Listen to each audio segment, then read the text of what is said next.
Chapter 1108. Kill him. Zhou could only secretly pray that Truth Listener could kill Di Tian. Otherwise, he really didn't have the strength to fight Di Tian. In fact, even Zhou hadn't expected Truth Listener to reach the level of a calamity transformation. This was already a pleasant surprise. However, the calamity transformed Truth Listener had completely severed his connection with Zhou. It was probably impossible for him to retrieve it. Zhou couldn't tell if this was a blessing or a curse. If Truth Listener defeated Di Tian, would it be considered his victory in this battle? Or would Truth Listener kill him, his former master? Looking at the ruthless Truth Listener that was like a demon god from hell, Zhou felt that the possibility was very high. The power of all hell seemed to pounce at Di Tian along with Truth Listener. Surprise flashed in Di Tian's eyes, but he had no intention of retreating. He slowly extended a palm to suppress it. With his palm, gods and Buddhas appeared in the sky. They flew around the sky as though heaven had descended from the sky. The spectators were all dumbfounded. All they could see was hell rising and heaven descending. Heaven and earth collided, triggering countless terrifying phenomena. If this scene hadn't happened in the Cube's arena but on Earth, a huge city would probably have been destroyed by this strike. Is this the power of a calamity grade? Everyone felt their hearts tremble. A single strike could destroy the world. Gods, Buddhas, and ferocious beasts wreaked havoc. It was like hell on earth. They didn't dare imagine how many people would die if such power erupted in a place where humans gathered. Even mythical experts would probably die. No good. Li Xian exclaimed because he saw the power of hell descending and the power of heaven constantly suppressing it. Zhou also knew that something was amiss. Others couldn't see the clash between Truth Listener and Di Tian, but Zhou's wheel of destiny could see some of it. Especially when Truth Listener and Di Tian didn't move, Zhou could see it especially clearly. Di Tian's palm pressed down on Truth Listener's dark gold claw, forcefully suppressing it. Truth Listener's huge body was about to be pressed into the arena. Boom! In the next second, Truth Listener's body had already landed on the arena. Its feet were on the ground as its claws resisted Di Tian's palm, but its back was bent bit by bit from the suppression. The scene in hell was almost completely suppressed and shattered by the scene in heaven. Di Tian and Di Ting's figures also appeared. Everyone was shocked when they saw Truth Listener being suppressed by Di Tian with a single hand. It slowly bent its body and was about to kneel on the ground. Such a powerful companion beast was actually suppressed by Di Tian to the point of being unable to stand. How powerful was this strength? They did not know that as the leader of the 8 gods, Di Tian was a top-notch existence at the calamity grade. Although Truth Listener had entered the calamity grade, the method it used to enter the calamity grade was actually a little tricky. It could only be considered to have just entered the calamity grade, and there was still a gap between it and Di Tian. It's over. Even such a powerful companion beast can't fight dimensional creatures. They're just too powerful. Someone lamented, but more people remained silent. Di Tian's strength and invincibility had already been deeply imprinted in the minds of every human. It made them feel an indescribable sense of powerlessness. They hurriedly felt as though their strength had been sucked away. It wasn't that they really didn't have any strength, but because they were in too much despair. The mental blow was too great and they were too disappointed. So what if they could nurture their companion beasts to be as powerful as humans' companion beasts? They would still be suppressed by dimensional creatures with one hand. Humans weren't afraid of difficulties, but they were afraid of not seeing hope. And Di Tian's strength had already made many people despair. Even if humans rely on external forces, they are far from being able to fight dimensional creatures. This thought was buried deep in their hearts. However, Zhou didn't have the time to sigh because he knew that once Truth Listener was defeated, he would die. Di Tian definitely wouldn't spare him. What should I do? How can I turn the tables? Countless plans flashed through Zhou's mind, but he rejected them all. No matter how strong a technique was, it was useless in front of absolute strength. Zhou couldn't think of any power he had that could fight Di Tian. Sigh of the king? The only thing Zhou could think of was his strange life providence. However, ever since he forcefully reversed the wheel of destiny, the sigh of the king hadn't reacted at all. Or perhaps it was completely disappointed in him and no longer gave him any feedback. Zhou kept trying, but the sigh of the king didn't move at all. What a pity. Truth Listener's evolution is too fast. If it was a little slower, there might still be a chance. In a cave at the foot of Chess Mountain, an extremely beautiful woman was chained up. The woman looked at the phone screen in front of her and sighed. I originally thought that I could find someone who could match me to escape, but who knew that it would be such a suicidal fellow? From the looks of it, I can only continue finding someone else. I wonder how long I'll have to wait. Even an expert like the Dharch believed that Zhou had no chance. A calamity-grade battle wasn't something ordinary creatures could participate in. Unless Zhou had a second calamity companion beast, he was doomed. What a pity. In the ancient temple, Jing Daoxian sighed as well. However, it was unknown if he felt pity for Truth Listener or Zhou. Wang Lu, Li Xian, Feng Qian, Wei Guo, and company had their hearts in their throat. They knew that the moment Truth Listener retreated in defeat would definitely be the moment Zhou died. However, no one had the ability to help him. All they could do was watch helplessly and pray for a miracle. God, please help him. At least let him live. Wang Lu could only pray to the gods for help. However, her level was too low. Even with the augmentation of her life providence, it was of little use. Boom! One of Truth Listener's legs touched the ground as it half knelt on the ground. It roared angrily as dark golden blood seeped out of its 7 orifices. It desperately unleashed all its strength, but it was unable to stand up under the huge hand. Furthermore, it kept bending its back due to the pressure. Crack! Truth Listener's other leg supported itself on the ground as it forcefully refused to yield. However, it was snapped by the terrifying pressure. The broken bones pierced through its skin and flesh. Truth Listener's ferocity flared as it crazily unleashed its strength, but it was to no avail. Only blood flowed out from the fracture, dyeing a large portion of the arena red. Humans don't fight with the heavens, and slaves don't fight with their masters. This is the law of the world and also fate. This is the consequence of defying the heavens. Di Tian's voice was like divine thunder as it spread to every corner of the world. Anger, indignation, helplessness, grief, despair, and other emotions spread in people's hearts, but there was nothing they could do. Di Tian stood at the height of a god and looked down on all living beings. Even though he was indignant, he was powerless to knock the god off his pedestal. Any words at that moment would only invite humiliation. Chapter 1109. The oppressive atmosphere spread silently. Everyone's hearts were extremely heavy. Almost all the cubes were dead silent. And Tianzhua stood up and stared intently at the screen. And Sheng's nervous palms were covered in sweat. You have to come back alive. Ouyang Lan sat in front of the television with the remote control in her hand. Her body trembled uncontrollably. Boom! Truth Listener's body was pressed into the arena.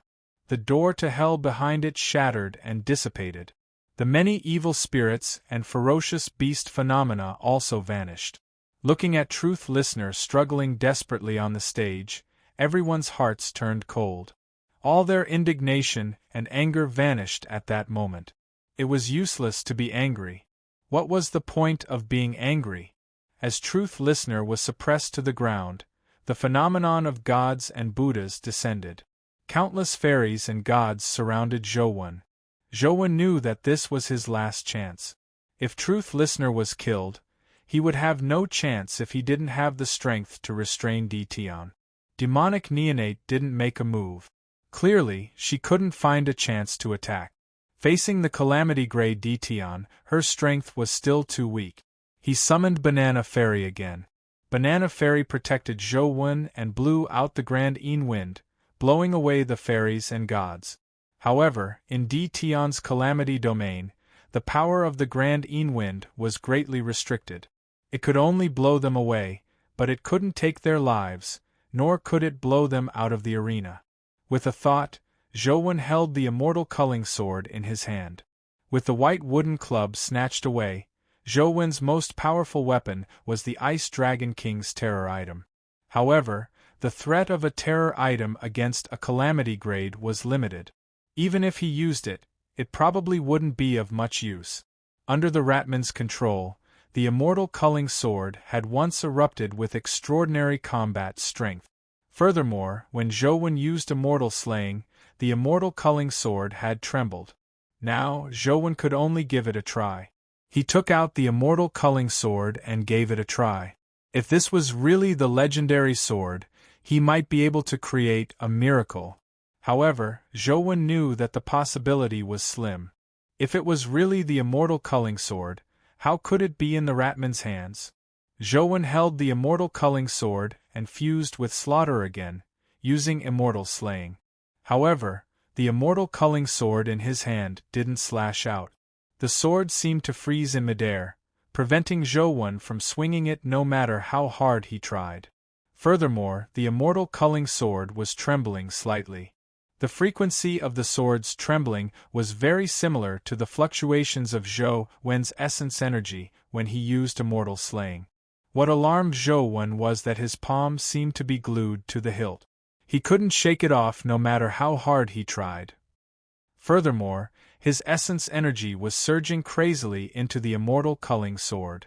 Zhou had always believed that Slaughterer provided him with infinite essence energy that wouldn't dry up no matter how he used it. However, Zhou suddenly realized that the essence energy provided by Slaughterer wasn't truly infinite. It was just that there was too much in the past. No matter how Zhou used it, it was just a drop in the bucket. Therefore, he felt that he couldn't finish it as though it was infinite. However, the amount of essence energy extracted by the immortal culling sword exceeded the amount of essence energy provided by Slaughterer. If the essence energy provided by Slaughterer was the sea, then the immortal culling sword was a behemoth that devoured the sea. The massive amount of essence energy was sucked into the immortal culling sword, but there wasn't much of a reaction.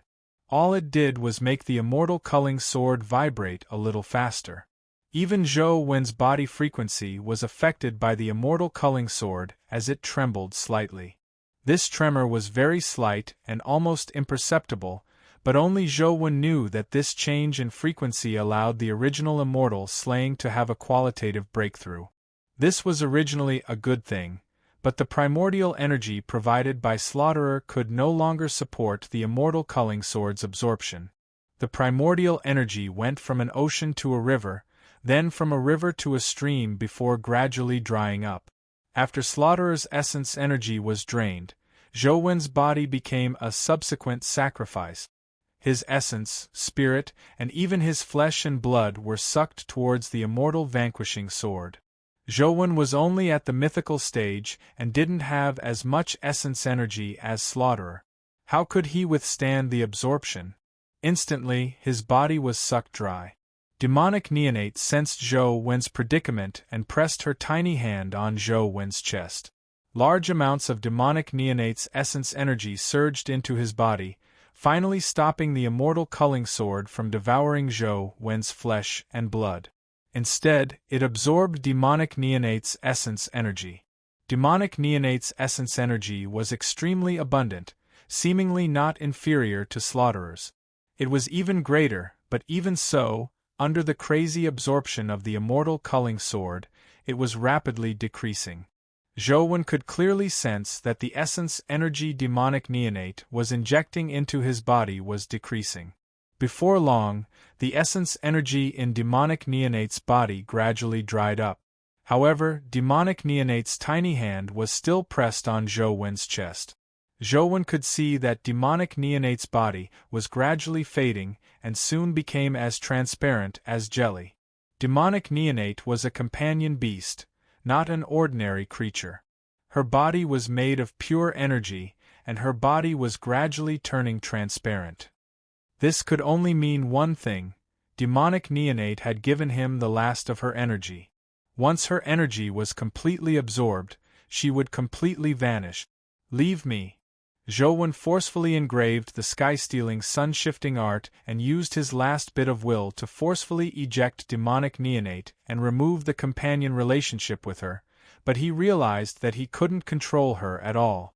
As for demonic neonate's body, it became more and more transparent. At this speed, it would probably only take a few seconds for her to completely vanish. Zhou sighed inwardly. He knew that in this arena, even if he forcefully removed his relationship with demonic neonate, she wouldn't be able to escape. In the end, she would still die. Even if I have to die, you have to die after me. I'm a very selfish person. I don't wish to grieve for others. Zhou immediately sent the last of his strength into the immortal culling sword. After all, demonic neonate was indirectly transmitting energy. It wasn't as direct as Zhou. Under Zhou guidance, her already thin body was almost sucked dry. Just as Zhou thought that he was about to die, an energy suddenly erupted from his body. It nourished his dry body like spring water and surged towards the immortal culling sword. Sigh of the king. Zhou was pleasantly surprised. The sigh of the king, which had been silent all this while, finally reacted. The massive energy made up for the lack of energy needed by the immortal culling sword. A large amount of essence energy surged into it, and the gently trembling immortal culling sword finally calmed down. However, Zhou could clearly sense that a terrifying power was awakening in the sword. Chapter 11:10. Under D. Tian's suppression, Truth Listener's bones emitted cracking sounds. It was unknown how many bones had fractured, and its body was severely deformed. Dark gold blood flowed out of its 7 orifices and wounds, dyeing the entire arena dark gold. You are quite interesting, but it's a pity. In your next life, remember to reincarnate into a dimension. Don't be associated with humans again. The power in D. Tian's hand grew stronger and stronger. Gods, Buddhas, and fairies surrounded Truth Listener in a bid to kill it completely.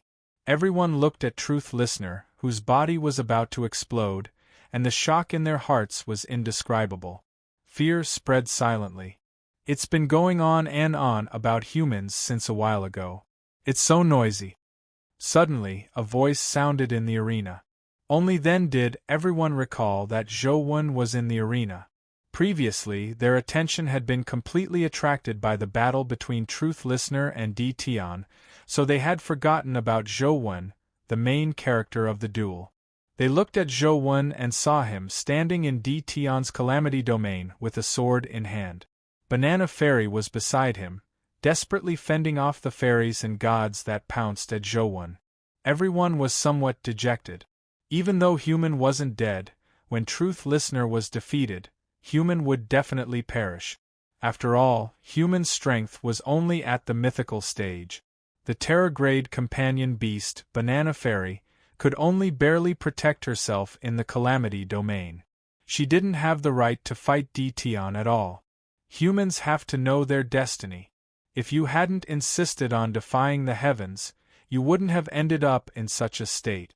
This is the consequence of defying the heavens. D. Tian continued suppressing Truth Listener with one hand. No matter how Truth Listener roared, it couldn't escape from his grasp. Know your destiny? What do you mean know your destiny? Who's the heavens? Is it you? Zhou questioned D. Tian. To you humans, I'm the heavens. If I want you to live, you will live. If I want you to die, you can only die, D. Tian said indifferently. His tone was calm as though it was only right. Everyone fell silent. Although D. Tian's words infuriated humans, they couldn't refute him. In front of a calamity, humans were as tiny as ants. They could only beg the heavens for mercy. If you are the mandate of heaven, what's the harm in defying the heavens? As Zhou spoke, the hand holding the ancient sword finally moved. The ancient sword was still sheathed in a scabbard. With Zhou's palm, the ancient sword was pulled out of the scabbard inch by inch. The sword shimmered with a dazzling light as boundless killing intent surged out of it. The sword seemed to have some kind of magical power. It was only an inch out of the scabbard, but it made the people watching through the screen feel cold all over. It was as if the murderous intent had pierced through their hearts, causing their bodies to tremble. Tion's eyes focused as he stared intently at the sword in Zhou Wen's hand. Even his hand that was suppressing truth listener stopped. Humans don't fight with the heavens, and slaves don't fight with their masters. Unfortunately, you aren't the heavens of humans, nor are you their master.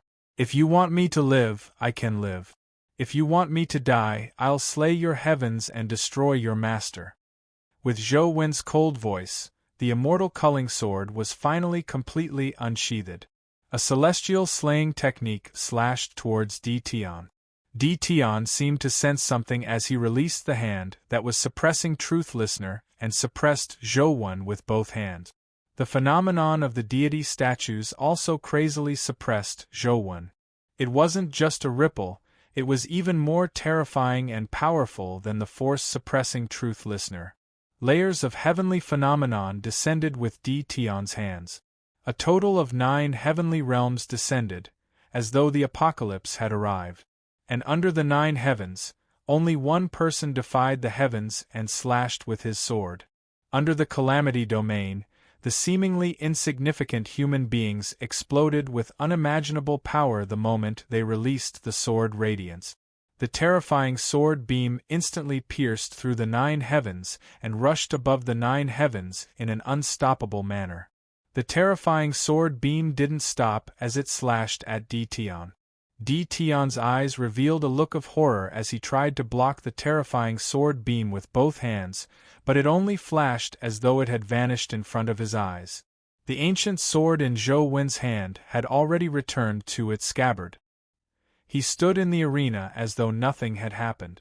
Above his head, the phenomenon of the 9 heavens suddenly shattered and vanished in an instant, turning into specks of light that drifted down like snowflakes.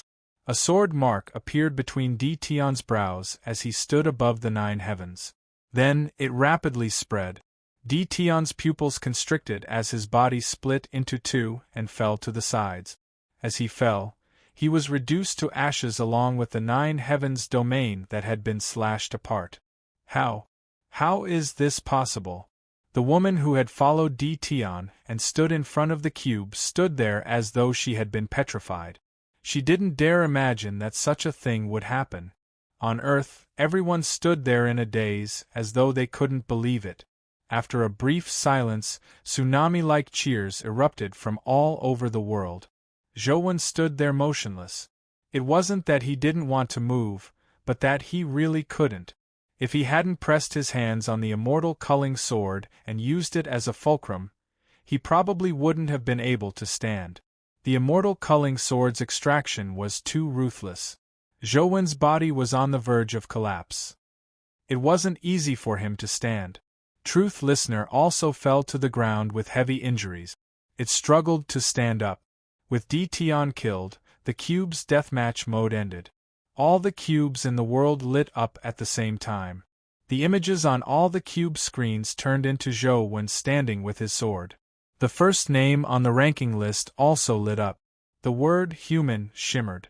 Finally, the other names on the ranking disappeared one by one, leaving only the word human glowing like an eternal existence.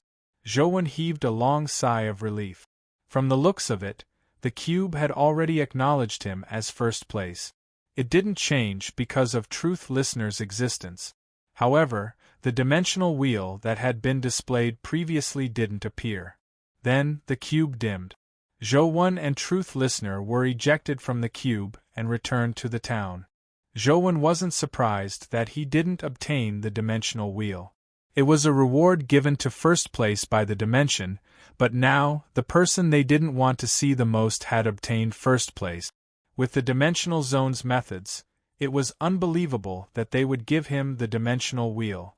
Zhou Wen looked at the tattoo on his body and saw that demonic neonate had returned to his body. Although the color of the tattoo had dimmed and looked indistinct, it hadn't disappeared. Only then did he heave a sigh of relief.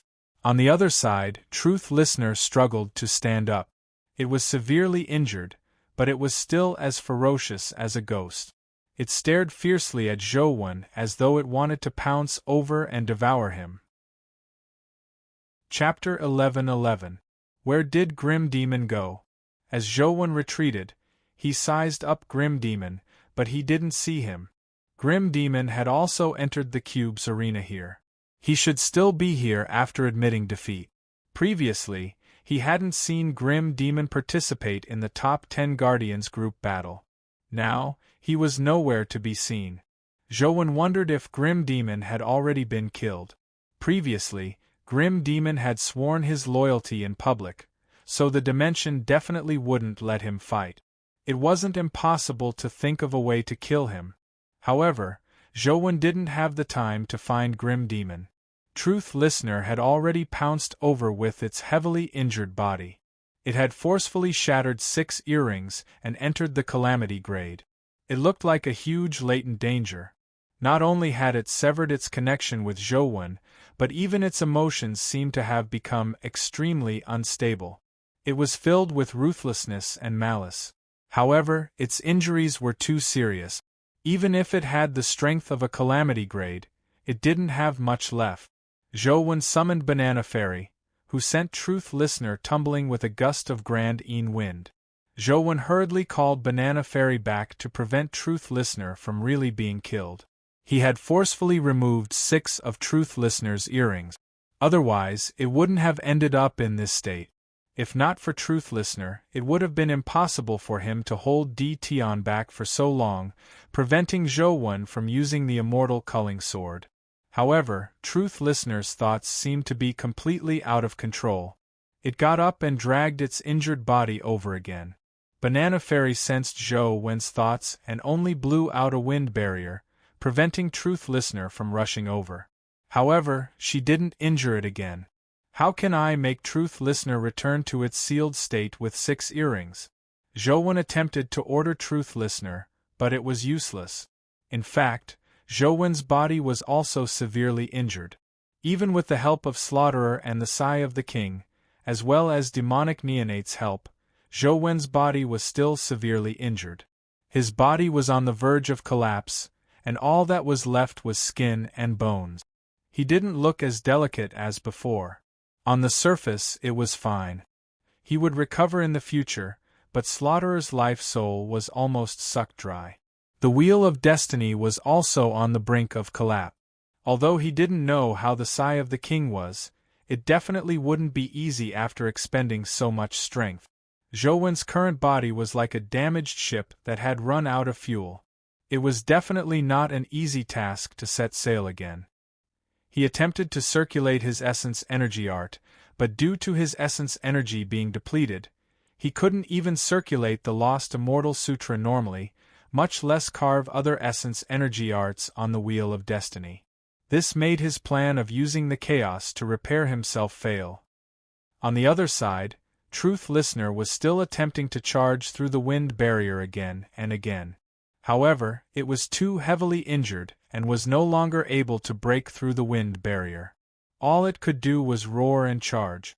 However, if this continued, Truth Listener would probably not last long. Suddenly, a figure walked out of the cube, giving Zhou a fright. Only he and Grim Demon had entered the arena from the cube. Grim Demon had long come out. Now, those who could come out of the cube were most likely dimensional existences. If another expert like Di Tian were to appear, Zhou would be powerless to deal with him. Even with the immortal culling sword in hand, Zhou didn't have the ability to use it. Zhou couldn't help but be taken aback when he saw the person who walked out of the cube's body. Previously, in the battle with Blood Shaman, there were 8 guardians. However, apart from Grim Demon and Fairy Burial, there should only be 7 guardians in the top 10. For some reason, there was one more. Later, when Zhou used Immortal Slaying, he only killed 7 guardians. One of the guardians vanished into thin air. Back then, Zhou was somewhat suspicious, but he didn't have the time to think about it carefully. Now that he saw that the person was the guardian who had strangely appeared and disappeared, he immediately guessed something. The fact that he could come out meant that he had entered the cube's arena from the cube. Then, Grim Demon's disappearance could be guessed. This guardian must have eliminated Grim Demon and replaced him before entering the arena from here. However, there was something Zhou Wen didn't understand. If he had the ability to eliminate Grim Demon, it meant that he was at least at the very strong Terror grade. Why didn't he unleash his strength to fight him in the previous battle? The guardian walked over step by step. At the same time, a terrifying aura rose from his body. The strength of this aura was definitely not weaker than Grim Demon's. In the next second, the guardian attacked. However, his target wasn't Zhou Wen. With a wave of his hand, he held Truth Listener in his palm. When the huge Truth Listener approached his palm, it automatically shrank and quickly became the size of a palm. At the same time, the 6 earrings on its ears reappeared and locked onto its 6 ears. Zhou Wen's heart palpitated when he saw this. Such means were definitely not something an ordinary Terror grade could use. The Guardian's origins were unimaginable.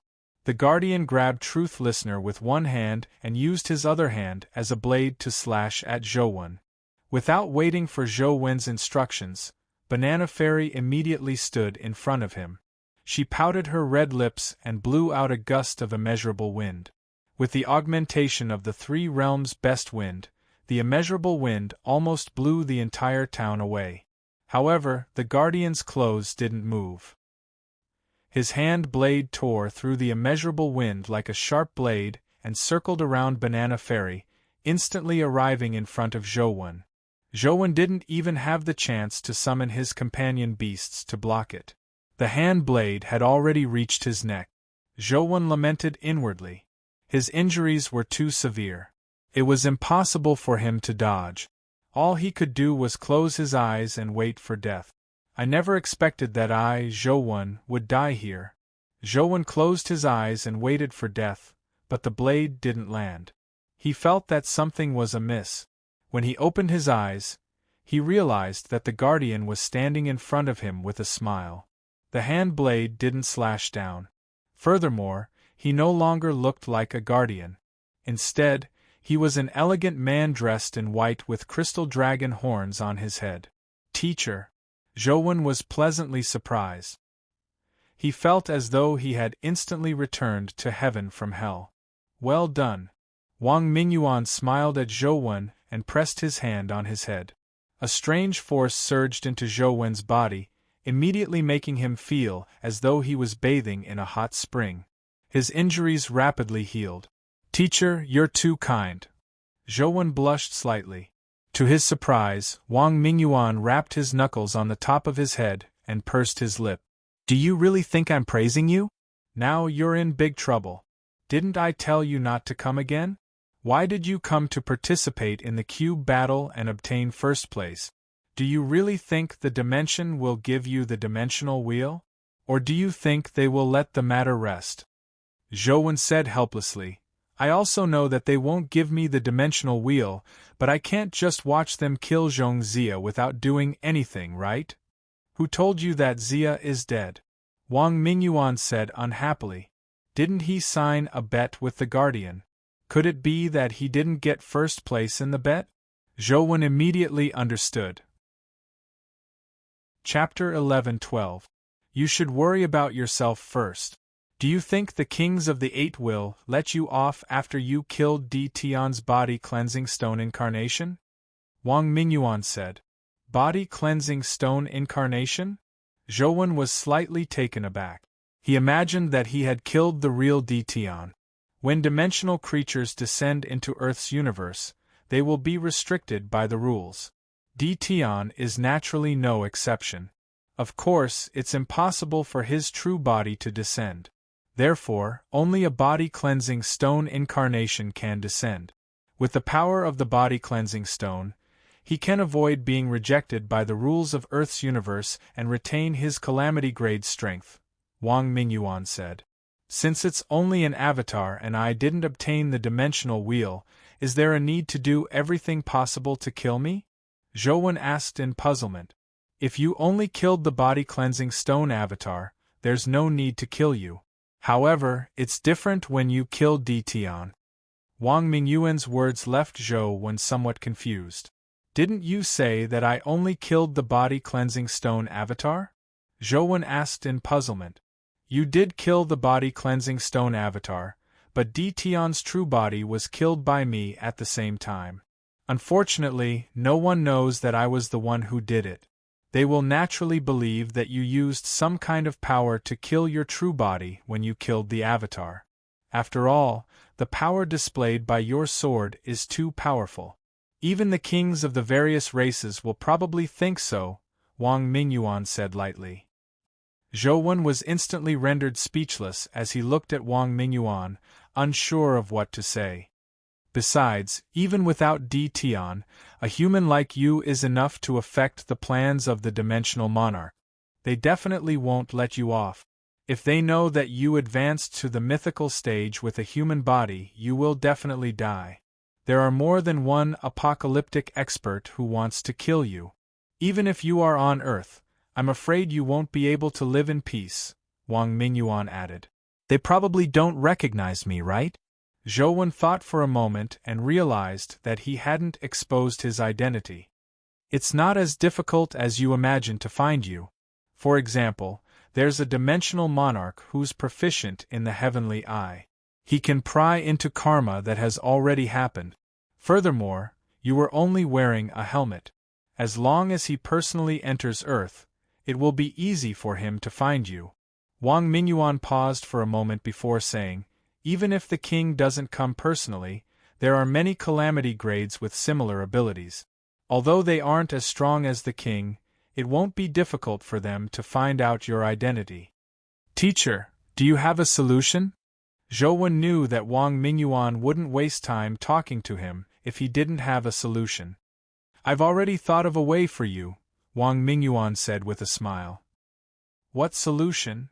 Zhou asked happily. That is to let you die. With that said, Wang Mingyuan pressed down on Zhou head with his palm. Before Zhou could react, he felt his vision turn black as he immediately lost consciousness. The battle between Zhou and Di Tian had a huge impact on the Federation and even overseas. Everyone was guessing the origins of this person and who he could be. There were all sorts of guesses. Some people even guessed that human might be a true human and not a half-human that had fused with a guardian. Otherwise, why would it be named human? Human itself was a miracle. It wouldn't be surprising if there were more miracles. Why couldn't he be a pure human? However, another group of people believed that it was impossible for human to be half-human. It was impossible for pure humans to advance to the mythical stage. Both sides had their own opinions and kept arguing. No one could convince the other. However, there was one thing that everyone acknowledged, and that was that the contributions of humans to mankind were indelible. The most famous media, the Federation Freedom Investigation Bureau, even addressed Zhou as Human Emperor. Of course, this was because the Federation Freedom Investigation Bureau was a supporter of the theory that Human Emperor was pure human. The reason why they used the word Emperor was because the first one created by the dimension was called the King of Earth. Using the word Emperor instead of King meant that they didn't recognize the so-called King of Earth. There was no King of Earth in the past, and there wouldn't be one in the future. There was only the Human Emperor. Even if the cube ranking battles continued in the future and a new King of Earth was chosen, humans wouldn't recognize it. The only one that would be recognized was Human Emperor. Although Human Emperor was a half-human and didn't agree with this title, the various media outlets gradually used this title. After getting used to it, it was gradually tacitly accepted. Regarding everything about the human sovereign, people have been arguing endlessly, but there has never been a conclusion. As for the strike that Zhou had used to kill Di Tian, it was also a compulsory lesson in the various human schools. There were even statues of Zhou drawing his sword and slashing the heavens in many schools. Zhou naturally didn't know any of this. This was because when he woke up, He realized that his vision was pitch black. Furthermore, he couldn't move his body at all. It was as though he had been bound by something. He couldn't even move his fingers. What's going on? Where the hell am I? Zhou was filled with puzzlement as he slowly recalled what had happened. He knew that Wang Mingyuan had knocked him unconscious. Zhou didn't know what Wang Mingyuan was up to, nor did he know where he was. He didn't even know if he was still alive. He attempted to summon his companion beasts, but he realized that none of them had any reaction. It was as though all the companion beasts had vanished. However, the essence energy in Zhou Wen's body seemed to circulate normally. He could even inscribe different essence energy arts on the Wheel of Destiny. The various essence energy arts were very normal, but he couldn't move as though he was sealed in endless darkness. Time ticked by. With Zhou Wen's ability, it wasn't difficult for him to calculate time even without a watch. As time passed, he realized that he didn't feel hungry at all. A mythical body was very powerful, but no matter how powerful it was impossible for him to not eat or drink. Zhou had already calculated the time for more than a month, but he didn't feel hungry at all. This was extremely abnormal. Could it be that I am really dead? Zhou was extremely puzzled. Apart from being dead, he really couldn't think of why he didn't feel hungry after such a long period of time. Zhou tried many methods, but he couldn't escape. Since he had nothing to do, he kept circulating the Lost Immortal Sutra and inscribing all sorts of essence energy arts to comprehend the profundities within. After experiencing the incident of the heaven-opening scripture of the highest elder appearing, Zhou could inscribe the scriptures when he inscribed the heaven-opening scripture of the highest elder. This allowed the heaven-opening scripture of the highest elder to be maintained for a much longer period of time. As for the other essence energy arts, they could only be maintained for a very short period of time. Zhou had nothing to do, so he constantly studied and inscribed. As his insights deepened, his inscribing speed became faster and faster. Most of the time, Zhou felt that he was already dead or that he was just dreaming. This was because according to his calculations, more than a year had passed, but he still didn't feel hungry. Chapter 11-13. Mount Fangzhong. Could this be the legendary Mount Fangzhong? A woman stood on the back of a huge sea turtle as she stared straight ahead. Her voice was trembling. Not far in front of the sea turtle was an island with a mountain on it. The island and mountain didn't look very big, but for some reason they couldn't see the top of the mountain. The mountain pierced into the clouds as though it had no end. The sea turtle quickly approached the island. The woman jumped off the sea turtle's back and happily climbed up the mountain. The woman wasn't old, at most 17 or 18 years old. She looked rather delicate and pretty. At that moment she was climbing up the mountain with her hands and feet. Mount Fangzhong was one of the legendary 3 immortal mountains. Back then, Emperor Qin had sent people out to sea to search for the elixir of immortality. Their main target was Mount Fangzhong. Among the 3 immortal mountains overseas, it was said that immortal herbs and spirit herbs were everywhere on Mount Penglai. However, why wasn't Mount Penglai the main target of the Qin Emperor, but Mount Fangzhong, which wasn't famous for immortal herbs and spirit herbs? That was because legend had it that the top of Mount Fangzhong was where immortals lived. Furthermore, the word Fangzhong didn't refer to monks but to pill chambers. Therefore, Emperor Qin didn't want the elixir of immortality from Mount Penglai, but the finished pills refined by immortals. If one didn't eat the right immortal herbs and spirit herbs, they might even die, much less live forever. If one really wanted to live forever, they had to obtain pills refined by immortals. Ji Maching was only 17 this year. She was in her youth, and wasn't at the age to worry about longevity.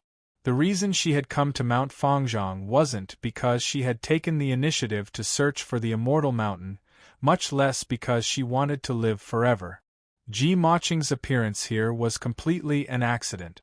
She was originally from the Federation, but not long ago, she had been captured by an overseas faction. It could be considered a kidnapping. Thankfully, Ji-Maching was smart and had a companion beast that could be used at sea. Furthermore, they saw that she was young and had very low strength, so they weren't too wary of her. She had actually escaped. Ji-Mo-Ching now regretted escaping, because she had already been on the sea for nearly half a month. Although no one had caught up to her, she did not know how to sail at all, nor did she know where to go to reach land. Therefore, in the past half a month, Ji-Mo-Ching had not even drunk a drop of water, and if this continued, she would definitely die of thirst. She was so excited to see Mount Fangzhong, not because she thought she could find the elixir of immortality, but because she thought she might find water and food here. However, Ji-Maching was quickly disappointed. The place that was suspected to be the legendary Mount Fangzhong was bare. There were rocks everywhere. There wasn't even a single weed, much less water. Ji-Maching did not give up. He wanted to climb to the top of the mountain to see what was going on. Even if there was no water source, if there really was an immortal pill, eating it should be of some use. However, Ji-Maching climbed for a long time until her hands were bleeding. When she looked up, she still saw an unknown mountain peak. It was as though there was no end to it. What kind of lousy mountain is this? I've been climbing for so long. I should have reached the top long ago. Why can't I see the end of it? Ji-Maching was puzzled, but she knew that it was probably too late for regrets. Her body no longer allowed her to go to other islands to search for water. Therefore, Ji-Maching could only hope that she could climb to the top of Mount Fangzhong before she died of thirst. She wanted to see if there was an elixir of immortality at the bottom. Perhaps it could quench her thirst. Even if there was no elixir of immortality, it would be fine if she could find some water. Ji-Maching's requests weren't high at all. However, after climbing for a long time, the mountain didn't seem to have a top. No matter how she climbed, she couldn't reach the top. I can't take it anymore. I really can't climb anymore. I might as well die of thirst. Ji-Maching climbed to a protruding rock and sat on it, panting heavily. She didn't have any strength left. She also knew that if this was really Mount Fangzhong, there would definitely be something strange about it. It was impossible for her to easily climb to the top. Ji-Maching's desire to live was very strong. She had only said those words out of anger. As she sat there resting, her eyes were still sizing up her surroundings, hoping to find a way to climb Mount Fangzhong. After watching for a while, Ji-Maching's eyes suddenly lit up as though she had discovered something. The mountain was extremely steep, and there weren't any obvious protrusions on the mountain wall. Only the spot where she was sitting had a protruding rock. Furthermore, the patterns on the rock were somewhat amiss. Ji-Maching observed carefully and realized that the protruding rock was no different from the rocks on the mountain wall beside it. She could even confirm that they were of the same texture. Although the stone was the same, Ji-Maching realized that the patterns on the stone didn't match the patterns on the rocks beside it. With such a steep mountain wall, if the rock had fractured, it should have quickly fallen. This protruding rock didn't fall, but its patterns don't match the patterns of the nearby rock. There must be something wrong with this. The more Ji-Maching thought about it, the more she felt that she was right. She seemed to have some strength in her body as she summoned a companion short sword. Then, she grabbed the short sword and used the tip of the sword to dig at the spot where the protruding rock connected to the mountain wall. The rocks were slowly dug away by her. The rocks didn't seem to be as hard as she imagined, so they were easily dug away by her short sword. Strange. Even if this isn't Mount Fangzhong, it should be a dimensional zone. Logically speaking, it shouldn't be that easy to dig out. After all, this is only a mortal companion beast sword. Ji-Maching thought to herself, but the short sword in her hand didn't stop. She continued digging. She was just too tired and didn't have much strength left. To be able to last until now was already a strong desire to live. Clang! Suddenly, when Ji-Maching dug down with her sword again, the short sword seemed to touch something and snapped with a crack. On careful look, there was something that looked like a blade in the excavated rock. Her short sword had been cut off by that blade. I suffered a huge loss. Ji Maching was somewhat depressed. Although her companion beast short sword was only at the mortal stage, a mortal companion beast was sometimes more expensive than an epic companion beast. This companion beast had been bought by her family at a high price, but now it had snapped just like that. Ji Maching touched the blade in the rock and found it extremely cold. It was as though it was made of cold iron, but only a portion of the blade was revealed. Ji Maching extended her fingers and carefully pinched the sides of the blade before shaking it. To her surprise, the blade immediately moved. She carefully shook it as she pulled it out. After a while, she finally pulled out the blade. Ji Maching immediately realized that it was a saber with a straight blade. The blade's body was like a cold pool. It looked like it was made of essence gold. Chapter 11:14. Why is there an essence gold weapon here? Who hid it here? Ji Maching brandished the essence gold saber twice, and felt that it was extremely sharp. With a thought, she continued digging the hole with the essence gold saber. This essence gold saber was much better than her previous short sword. It quickly dug into the hole. Not long after, the tip of the gold essence saber dug into something with a ding sound. Ji Maching hurriedly retracted the essence gold saber and looked at the spot where the tip of the saber had stabbed in. She saw that there was a piece of metal exposed in the rock. Ji Maching followed the exposed part of the metal and dug out the rocks beside it. Soon, she realized that it was a bamboo-shaped scabbard. She took out the scabbard and inserted the essence gold saber into it. It fit seamlessly. Clearly, it was a set. This essence gold saber's forging standards are extremely high. Even the top essence gold weapons might not be better than this saber. And this saber looks like it has definitely been used for many years. Ji Maching held the bamboo blade and carefully sized it up. However, she didn't know that the moment the bamboo blade returned to the scabbard, something light that was hidden in the scabbard had already been severed. And on the top of Mount Fangzhong, a strange change had happened.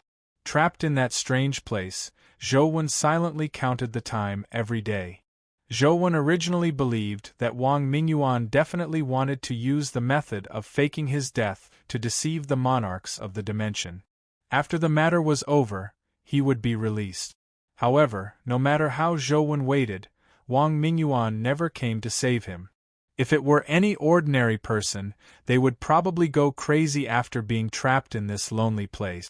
After all, it was just too lonely here. However, Zhou Wen endured it.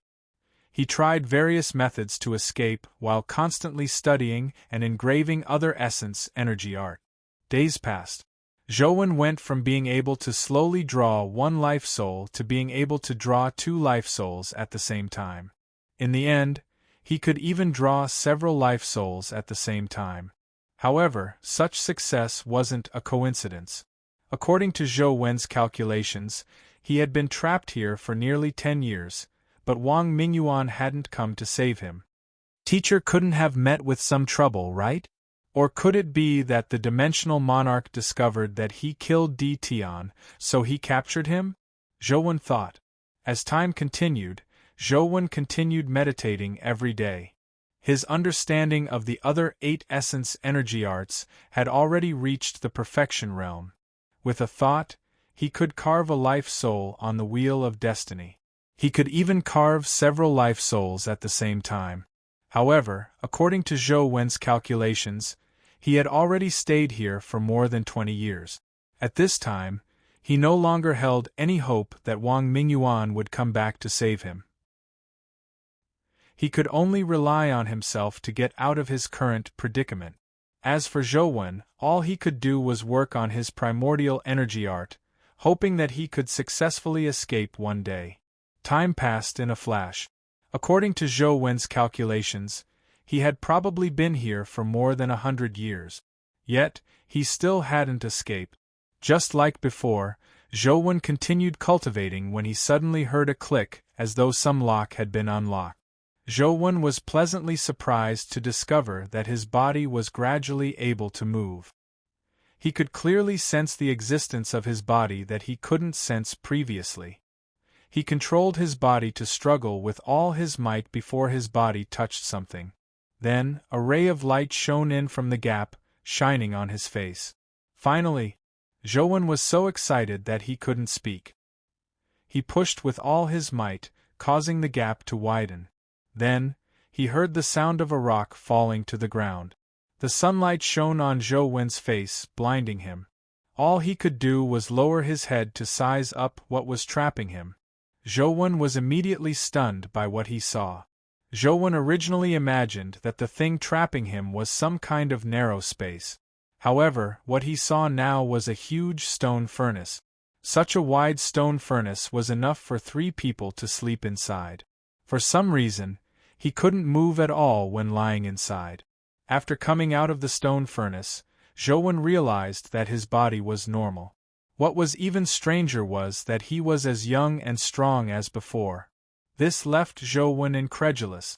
When he was trapped, his heart had been silently calculating. It had indeed been more than 100 years, but his body hadn't aged. It was very strange. Could it be that those 100 years were just a dream? It was all an illusion?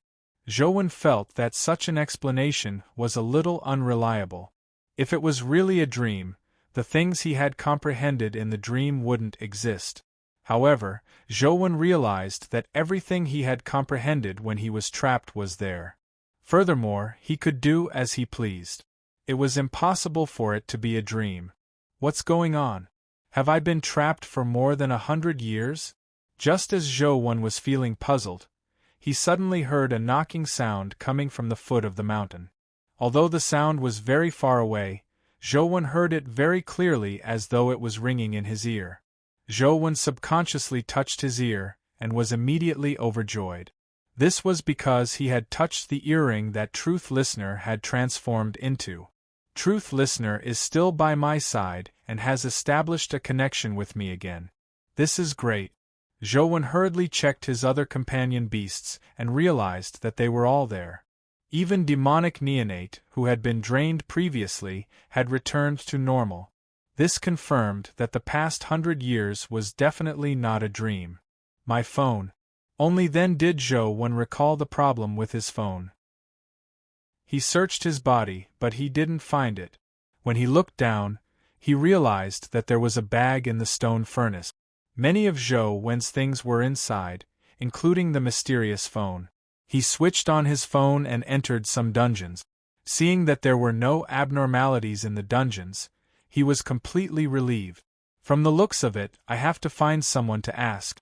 Zhou had already heard Ji Maching, who was digging halfway up the mountain. However, before Zhou could ask Ji Maching any questions, a few more people landed on the island and quickly arrived in front of the mountain. They discovered Ji Maching halfway up the mountain.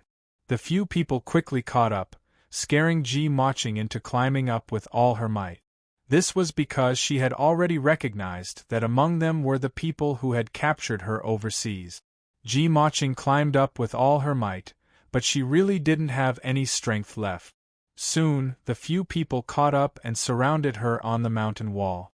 Ji Maching, I really have to thank you for escaping.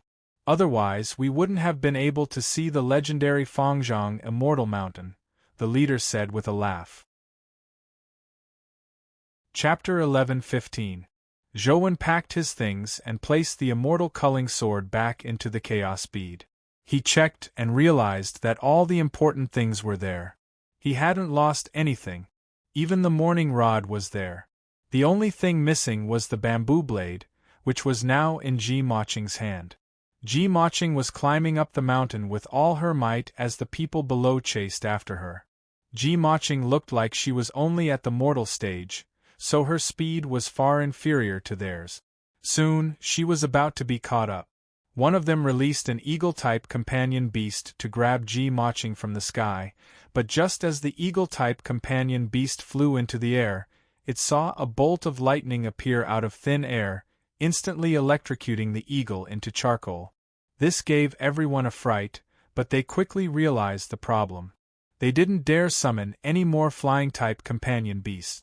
All they did was climb up the mountain wall to chase after Ji-Maching. As such, they didn't see any more lightning appear. Soon, they caught up to Ji-Maching. The man at the top reached out to grab Ji-Maching's foot.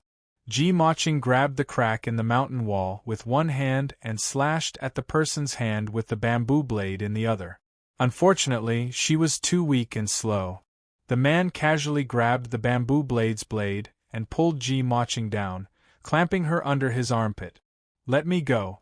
Do you know what you're doing? You will regret what you've done," Ji-Maching said as she struggled. However, she was just too weak. As for the man, he was an epic expert. He didn't care about her punches and kicks. Ji-Maching couldn't injure him at all. "Miss Ji, of course I know what I'm doing. Furthermore, I definitely won't regret it." The man continued with a smile. "If you think that person in your family can save you, you're gravely mistaken. Ignoring the fact that he doesn't know you're here, even if he does, he won't be able to save you. On land, he can be said to be invincible, but at sea, even if he's a god that has descended to the mortal world, he will drown." "Who said I'm counting on brother-in-law to save me? I'm not talking about him," Ji-Maching said. "If you don't count on him, who else can you count on? Count on your father? Then you can't count on him. He's now in the South District and hasn't returned yet. He might not even know that you've gone missing," the man said again. "Who said I need to rely on my father?" Ji-Maching curled her lips. "Oh, who else can you rely on?" the man asked with a smile. He naturally knew very well that Ji-Maching couldn't be relied on anymore. The sea wasn't the Federation's domain. Even if the 6 families came, they wouldn't dare act arrogantly at sea. "I'll rely on it," Ji-Maching said as she pointed at the bamboo blade in the man's hand. "Rely on it? Are you saying that this knife will kill me? Or do you want me to return it to you, and then stretch out my neck to let you kill me?" The man's words caused several people to burst into laughter. However, Ji-Maching didn't laugh. She said seriously, "Don't you find it strange? Why do I have this knife?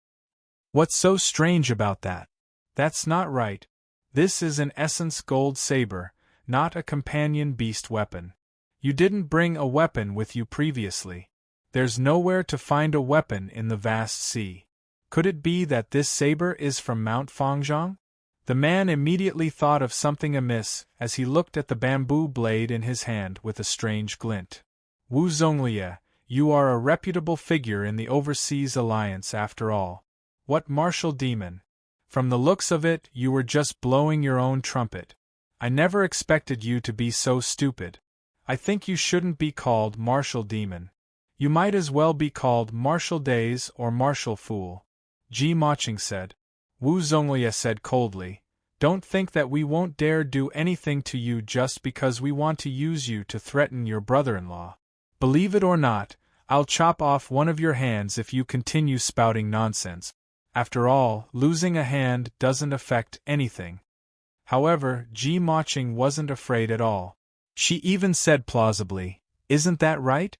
When have you ever seen an essence gold weapon in a dimensional zone? Or do you think a place like Mount Fangzhong will have dimensional creatures forge an essence gold saber?" "You're right."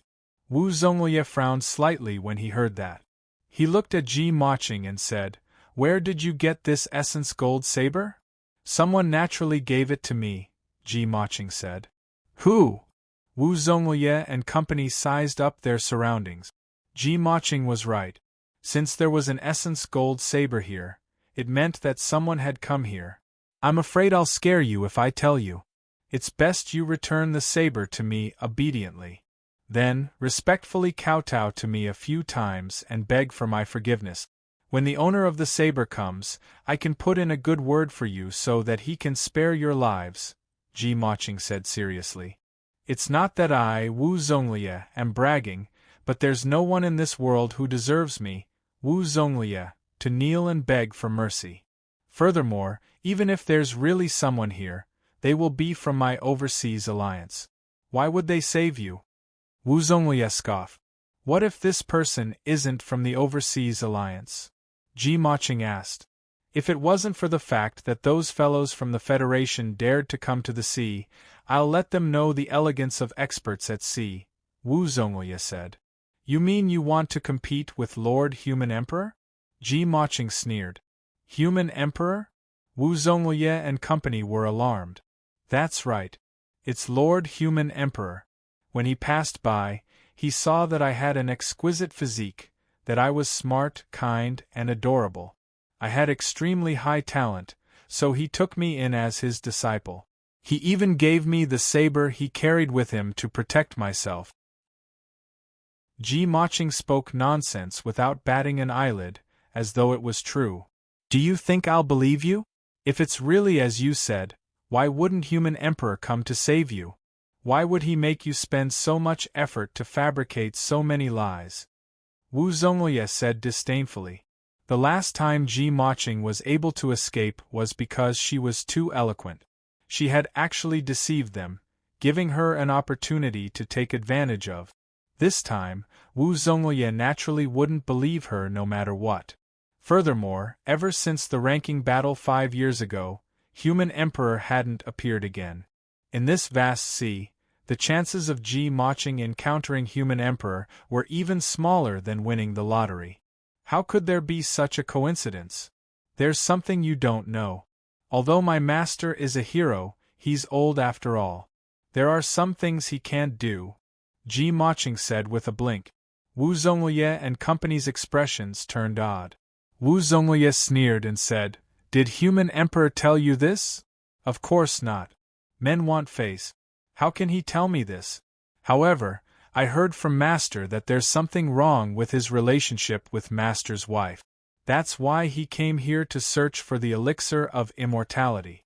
That's just my guess, Ji Maching said. Chapter 11:16. When Wu Zonglye and company heard her say that, they suddenly felt that it made sense. Seeing that they seemed to believe her, Ji Maching struck while the iron was hot and continued, Now, my master has gone up the mountain to get the elixir of immortality. When he comes down with the elixir and doesn't see me, you will be in trouble.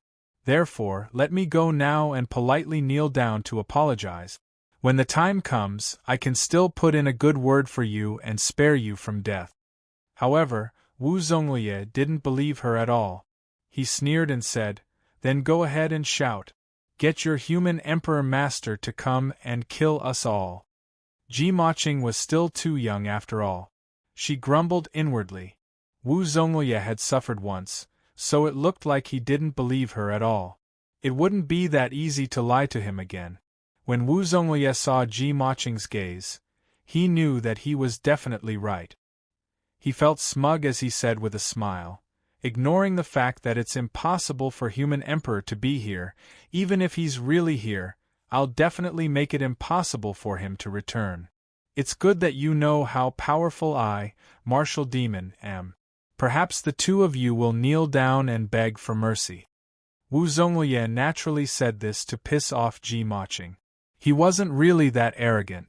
The people beside him echoed, Human Emperor defeated D. Tian. Lord Martial Demon, you defeated Human Emperor. The new generation will replace the old. That will be a good story. I believe Human Emperor will definitely be gratified. Zhouwen listened on the mountaintop for a long time. In the beginning, he didn't know who the Human Emperor they were talking about was. When he heard the last sentence, he suddenly realized that the Human Emperor they were talking about was him. He couldn't help but be at a loss whether to laugh or cry. When did I become Human Emperor? Zhouwen was somewhat puzzled. Furthermore, he wasn't sure what era it was. When he was trapped, he had kept track of time. It felt like more than 100 years had passed, but looking at these people, it didn't seem like that much time had passed. At this point, Ji Maching could only hold on. She forced herself to calm down and said, Aren't you afraid that my master will destroy your Nitin flying immortal palace in his rage? Continue. Wu Zonglye opened his mouth and wanted to say something, but his eyes suddenly widened, revealing a look of shock. Do you know fear now? Let me go quickly. You might still have a chance of survival later. As Ji Maching spoke, she suddenly felt that something was amiss.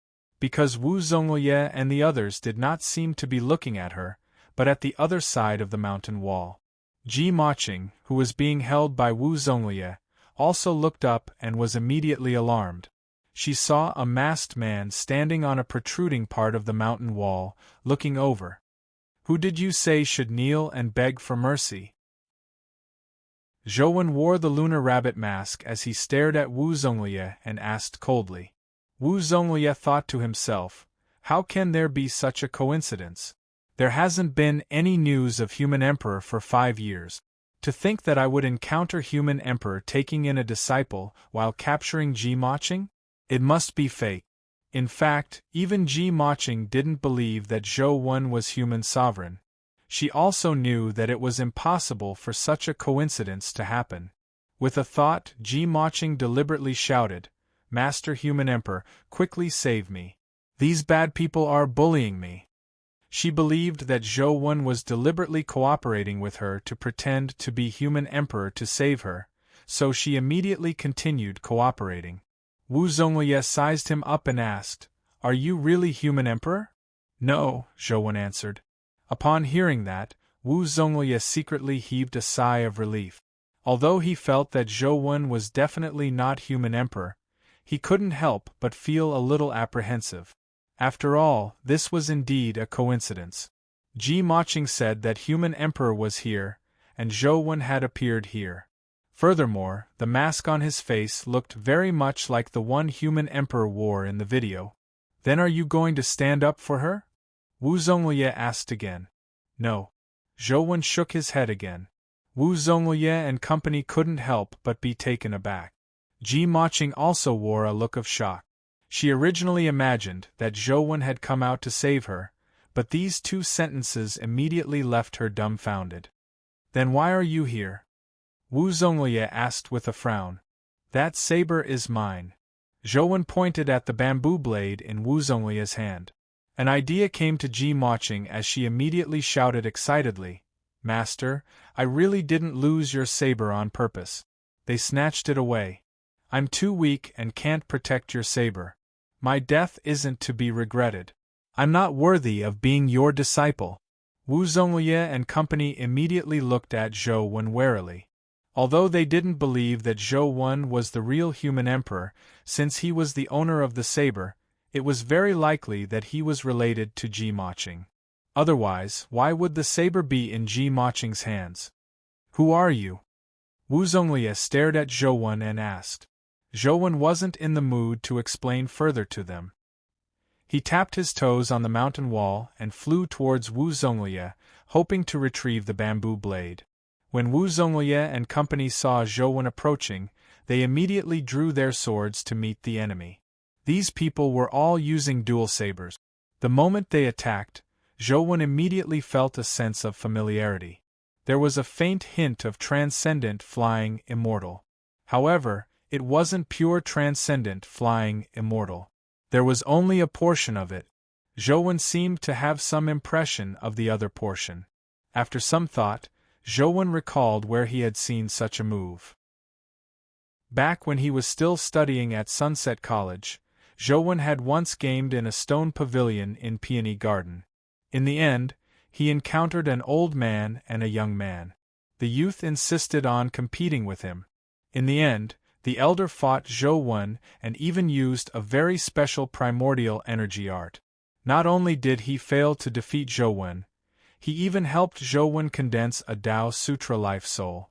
Zhou Wen didn't remember their names, but he still remembered the matter of condensing a life soul and the withering concept the elder had used back then.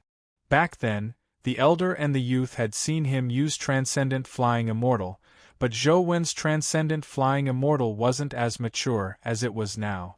It's no wonder I feel that the sliver of transcendent flying immortal in their saber techniques isn't perfect enough. So that's how it is. It's probably because the elder and the youth fused it into their saber techniques after seeing that move. Zhou Wen had roughly figured out the cause and effect. However, his figure didn't stop. He advanced and retreated amidst Wu Zonglie and company's saber beams. When he retreated, the bamboo blade had already returned to his hand. The expressions of Wu Zonglie and company changed drastically as they turned nasty. Regardless of whether the person in front of them was human sovereign or not, he was an extremely terrifying figure. At the very least, his movement techniques were not something they could match. We are disciples of the sword sage of the Nitin flying immortal palace. May I ask who you are? Why are you making us your enemy? Wu Zonglie introduced himself. Chapter 11-17. What's the sword sage's name? Zhou asked. When Wu Zonglie and the others heard this, their expressions became extremely ugly, as if they had been greatly insulted. Who overseas doesn't know of sword sage Sei Gasakai of the Nitin flying immortal palace?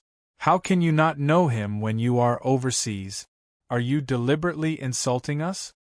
Wu Zonglie held his two sabers as though he was about to fight Zhou to the death. Sei Gasakai. Yes, that seems to be the name. That's right. Zhou recalled that the elder indeed had this name. Wu Zonglie and company didn't know what Zhou meant as they looked at him without a word. Zhou thought for a moment before looking at Wu Zonglie and asking, since Sei Gasakai is known as Sword Sage, what's his cultivation level now? Has he advanced to the Calamity grade? Zhou believed that he had been trapped for more than 100 years. In these 100 years, it was impossible for humans to be in their original state. Experts like Jing Daoxian and Knight Tharch might have long cracked the taboo that prevented humans from advancing to the mythical stage.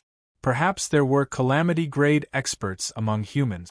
Since Sei Gasakai had the noble title of Sword Sage, there was a high chance that he had already advanced to the Calamity grade. Wu Zonglie and company immediately blushed. Wu Zonglie drew his sword and pointed it at Zhou. He said angrily, "If you dare insult our master again, we won't let you escape unscathed even if we have to risk our lives today." When did I insult Sei Gasakai? Zhou frowned. Ji Maching hurriedly said, "Master, that sword sage Sei Gasakai is only a mythical being who advanced with the help of a guardian's power. Ignoring the Calamity grade, he's worlds apart from the Terror grade, much less the Calamity grade." Nonsense. My master is already a half-step terror. What 108,000 miles? You deserve to die. When Wu Zonglie heard the disrespect in Ji Maching's words towards Sei Gasakai, he was immediately enraged. He raised his saber and slashed at Ji Maching, hoping to kill her. Zhou figure suddenly retreated. Before Wu Zonglie could react, Ji Maching had already been lifted by Zhou. "Leave," Zhou said to Wu Zonglie and company. He felt that it was really tiring to talk to Wu Zonglie and company. It was best to slowly ask the girl. Wu Zonglie knew that he was no match for Zhou, so he gritted his teeth and left with his junior brothers. After Wu Zonglie and company left, Zhou carried Ji Maching to the foot of the mountain. He placed her on the ground and asked, "Did you bring your phone? When I was caught by them, they took everything away." Ji Maching patted the soil off her butt and stood up. "Besides, even if you have a phone, there's no signal here. It's useless even if you take it." Zhou didn't want the phone to go online, but to check today's date to determine what time it was. He felt that something was wrong, as if he had not been trapped for 100 years. "They're all gone. Stop pretending. My brother-in-law sent you here, right? Where is brother-in-law? He didn't come himself, did he?" When Ji Maching saw Zhou standing there motionless, she reached out to grab his mask. "Han Shinsakura is definitely nearby. After they meet Han Shinsakura will definitely guess that you were sent by my brother-in-law. It's useless wearing a mask. Quickly take it off. It makes me uncomfortable." Zhou made way slightly, but he still took off his mask. When Ji Maching saw Zhou's face, she couldn't help but be taken aback. Then, she sized him up and said, "I never expected you to be so powerful at such a young age. As expected of my brother-in-law's man." Just as Zhou was about to say something, Ji Maching pulled him up and ran towards the beach. Now's not the time to talk about this. Let's leave quickly. When Wu Zonglie finds Han Shinsakura, we will be in trouble. However, after taking a few steps, Ji Maching's legs went limp and she nearly fell to the ground. Ji Maching hadn't eaten or drunk much for more than 10 days. After such a long ordeal, she was already close to her limit. Did you bring food and water? Ji Maching asked Zhou. Zhou took out a bag of biscuits and a bottle of water from the chaos bead and handed them to her. Thankfully, the time and space in the chaos space were different from the outside world. The food wouldn't go bad. Ji Maching opened the bottle and poured water into her mouth. Then, she stuffed the biscuits into her mouth. As she did so, she walked towards the beach and said in a daze, "Let's leave quickly. Don't let them catch up. I'm afraid it's too late to leave now," Zhou said as he looked into the distance. Ji Maching looked up and saw a huge whale rapidly swimming over from the distant sea. Wu Zonglie and company were standing on the whale's back, but the person in the lead wasn't Wu Zonglie, but a young man in a white kendo robe. It's over, it's over. Han Shinsakura actually came so quickly. I won't be able to escape. Leave quickly. Go back and tell my brother-in-law not to worry about me. I have a way to escape. Tell him not to go to the Nitin Flying Immortal Palace. Ji Maching pushed Zhou and gestured for him to leave quickly. On the whale's back, they also saw Zhou. Wu Zonglie pointed at Zhou and said, "Senior brother Sakura, that punk disguised himself as human emperor and snatched Ji Maching away. It's useless even if he takes off his mask. He hasn't changed his clothes. There's no way he's mistaken." Han Shinsakura's gaze landed on Zhou. When he saw Zhou's face clearly, his body involuntarily trembled as his gaze turned odd. "Senior brother Sakura, that punk even insulted master. You have to tear him to pieces. You can't let him die too easily," Wu Zonglie and company shouted. Han Shinsakura didn't say a word as he stared intently at Zhou. His emotions were conflicted and complicated. Back then, he was still a youth who believed himself to be a genius. He always believed that his talent was top-notch and that no one his age could compare to him. However, that year, he met Zhou. Even now, Han Shinsakura couldn't forget their meeting. Furthermore, he would never forget it for the rest of his life. "I told you to leave. What are you still standing here for?" Ji Maching couldn't help but panic when she saw Zhou standing there motionless. However, Ji Maching soon realized that it was too late. Han Shinsakura had already led Wu Zonglie and company to the island. Ji Maching knew how powerful Han Shinsakura was. Although they were disciples of sword sage Sei Gasakai in name, Wu Zonglie and company were only in-name disciples of the Nitin Flying Immortal Palace. As for Han Shinsakura, he was Sei Gasakai's personal disciple. Furthermore, he was the one with the highest achievement. Therefore, Wu Zonglie addressed Han Shinsakura as senior brother despite being much older than him. Legend had it that Han Shinsakura's achievements in the Nitin Flying Immortal Ryu were almost comparable to Sei Gasakai's. He was an extremely famous young expert overseas. "Punk, let's see if you still dare to act mysterious this time. Senior brother Sakura, it's him." As Wu Zonglie spoke, he turned to look at Han Shinsakura, but with a glance, he was petrified. Han Shinsakura held the two sabers with both hands before kneeling down and bowing in front of Zhou. This was a huge bow for a disciple to pay respects to his master. In the Nitin Flying Immortal Palace, only Sei Gasakai could receive such a huge bow from Han Shinsakura.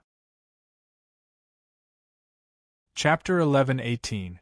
Ji Maching looked at Han Shinsakura and Zhou in shock, almost unable to believe her eyes. Wu Zonglie and company were dumbfounded, completely petrified on the spot. After Han Shinsakura bowed, he stood up with his sword in hand and said, "My master has repeatedly reminded me that if I can see you again, I have to bow as a disciple. I have to bow as a disciple." It's rare that you still remember me. Zhou nodded slightly. When Ji Maching heard their conversation, she felt as though she had been struck by lightning. She immediately understood everything and couldn't help but retreat.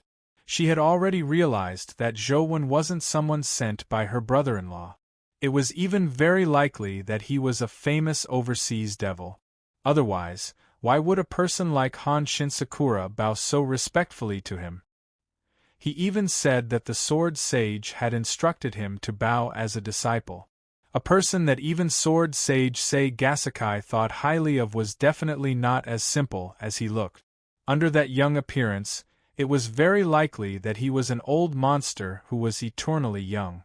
After figuring everything out, Ji Maching retreated, hoping to escape immediately.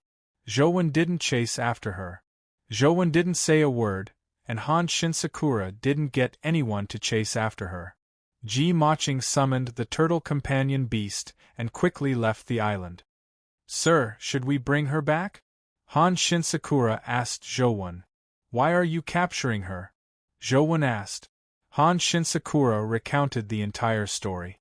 It involved a lot of information that Zhou was eager to know. Furthermore, many things were very different from what Zhou had imagined. It had only been about 5 years since his battle with Tian. It was far from the 100+ years that Zhou had counted. However, Zhou was certain that he had been trapped for more than 100 years. After all, it wasn't easy to endure such a long period of imprisonment. If it wasn't for Zhou's firm conviction, an ordinary person would probably suffer from mental problems even if they didn't starve to death. Although Zhou's mind wasn't problematic, he had spent a lot of time practicing various essence energy arts over the past 100 years. The results he obtained wouldn't lie. They were real benefits that he had obtained. Furthermore, they were the results of the accumulation of time. It couldn't be faked. Since it was true that Zhou had been imprisoned for 100 years, and it was also true that only 5 years had passed in reality, there was only one possibility. Wang Mingyuan had used some power to change time to achieve such an effect. Furthermore, Zhou hadn't starved to death in the past 5 years. This was problematic in itself. Although exchanging 5 years for 100 years' worth of achievements seemed like a great deal, the loneliness of being imprisoned for 100 years was almost maddening. Even if Zhou could focus on studying the primordial energy art and try his best not to think too much, he still nearly had a mental breakdown several times. Zhou didn't know if he should thank Wang Mingyuan or beat him up to vent his anger. In the past 5 years, Earth had undergone a huge change. It was different from what Zhou had imagined. The Guardians had failed to occupy Earth, much less become its master. Of course, the current master of Earth was not human. In fact, the human situation was even worse than 5 years ago. Earth was still constantly mutating. As more and more dimensional zones broke through, the space humans could survive in became smaller and smaller. Now, the living environment of humans was the exact opposite of before. In the past, as long as humans didn't enter dimensional zones, they wouldn't be in danger. There were only a few dimensional creatures that broke through. However, it was completely different now. If humans didn't enter dimensional zones, the chances of them surviving would be much lower. Earth was filled with dimensional creatures that had broken through. There was no lack of mythical or even terror-grade existences. Even calamity-grade dimensional creatures would occasionally appear. Humans could only enter dimensional zones and use the dimensional zone's exclusivity to resist dimensional creatures that broke out of other dimensional zones. Only then could they struggle at death's door. Dimensional zones that humans had previously regarded as forbidden zones of death had now become the last refuge for humans. Of course, the dangers in dimensional zones still existed, but as long as one was familiar with them, they could effectively avoid them. Many humans had already established human factions in various dimensional zones. In such a harsh environment, the Federation surprisingly didn't completely perish. However, the current Federation was different from before. It was no longer an era where the 6 families controlled everything. Up to now, no pure-blooded human had relied on their own strength to break through to the mythical stage. Now, the common way to advance to the mythical stage was to contract a guardian. Absorbing and fusing with a guardian was still a very rare advancement method. This was because this advancement method had high requirements for humans. Not everyone had the ability to fuse with a guardian. However, apart from that, another more mature advancement method appeared 2 years ago. It was to extract energy from the bodies of dimensional creatures and use it to strengthen a human's body to achieve the goal of advancing to the mythical stage. However, there were many problems with this method. For example, a mythical creature could only be used to create one mythical fluid. One mythical fluid could only be provided to one person.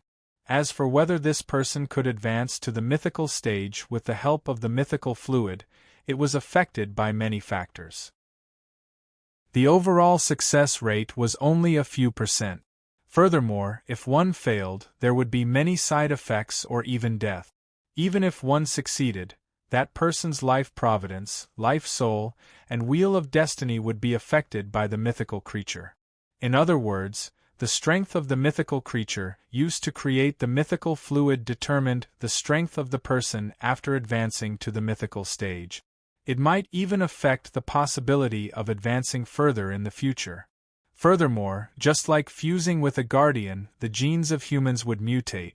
Their appearances would be different from normal humans. Some people would even completely transform. As for whether there would be any other latent dangers in the future, it was unknown. However, up to now, most of the mythical experts among humans had used this method to advance. A large portion of the current Federation system relied on the mythical fluid, and the faction that controlled the mythical fluid was currently the one in charge of the Senate. When Zhou heard the name of the creator of the mythical fluid, his expression couldn't help but turn odd. Hui Haifeng, Federation President. Zhou muttered the name silently. To him, this was a memory from 100 years ago, so he found it somewhat unfamiliar. Furthermore, the combination of the 2 words deepened Zhou Wen's sense of unfamiliarity. Heavens! What happened in the past 5 years? Zhou Wen snapped to his senses and groaned inwardly. That wasn't the only thing that surprised Zhou Wen. The changes in the past 5 years were too great. Zhou Wen wished he could immediately return to land and see how his family and friends were doing. However, from what I said, the Yin family is still entrenched in Luoyang. Not only have they not declined, but they have become even stronger. The Yin family managed many dimensional zones in Luoyang and took in many refugees who had fled to Luoyang. Now, they were considered one of the few major factions in the East District. Even the people in the Senate were somewhat afraid of the Yin family. Chapter 11-19. Zhou Wen got Han Shinsakura to send someone to capture Ji Maching before following Han Shinsakura to the Nitin Flying Immortal Palace. It wasn't that Zhou Wen didn't want to return to Luoyang immediately, but that what was about to happen overseas had piqued his interest. The reason Han Shinsakura wanted to capture Ji Maching was because he wanted the help of someone in Ji Maching's family. The abilities and companion beasts that person had might be able to help the Nitin Flying Immortal Palace survive a calamity. Now that Earth had mutated too much, there were terrifying dimensional creatures everywhere. Occasionally, one could encounter terror-grade existences. Many people didn't even know how they died. The only refuge for humans was the dimensional zones occupied by humans. Under normal circumstances, dimensional creatures that weren't in this dimensional zone would find it difficult to enter. Or it could be said that some force restrained dimensional creatures, making them unwilling to enter dimensional zones that didn't belong to them. However, such a situation would lose its effect in one situation. Dimensional creatures would enter different dimensional zones without any scruples. When that happened, it would be the greatest disaster for humanity. According to the research over the past few years, the possibility of such a situation happening wasn't high. Most of them were caused by the descent of calamity creatures. Every calamity creature's descent would trigger a large number of dimensional creatures to go berserk. Humans would suffer heavy losses every time. Now, overseas, there were already signs of the descent of calamity creatures. Once the calamity creatures truly descended, the dimensional zones would no longer be able to protect humanity. Humans had to directly face the dimensional creature horde that accompanied the calamity creatures. The reason why humans hadn't been wiped out in the repeated disasters wasn't because humans were powerful. Part of the reason was that humans had tenacious vitality, but the most important reason was that the calamity creatures had no intention of destroying Earth and humans. Or rather, humans were nothing to them. Not long after every calamity creature descended, they would rush out of Earth and disappear. This was the biggest reason why humans could survive to this day. If those calamity creatures really wanted to destroy humanity, humans would probably no longer exist in this world. Even the guardians that had advanced to the terror grade were unable to fight the calamity creatures born on Earth. The King of Earth created by the dimension was a joke from the looks of it. The Nitin Flying Immortal Palace didn't plan on fighting the calamity creatures. It only hoped to survive the terrifying disaster and minimize its losses. And this time, the calamity creature was somewhat special.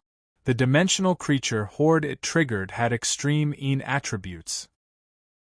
Therefore, Han Shinsakura wanted to use the power of extreme Yang to protect the foundation of the Nitin Flying Immortal Palace as much as possible. Ji Maching's brother-in-law, Fang Mingsu, had a supreme Yang guardian and companion beast. Therefore, Han Shinsakura had captured Ji Maching and wanted to use her to threaten Fang Mingsu.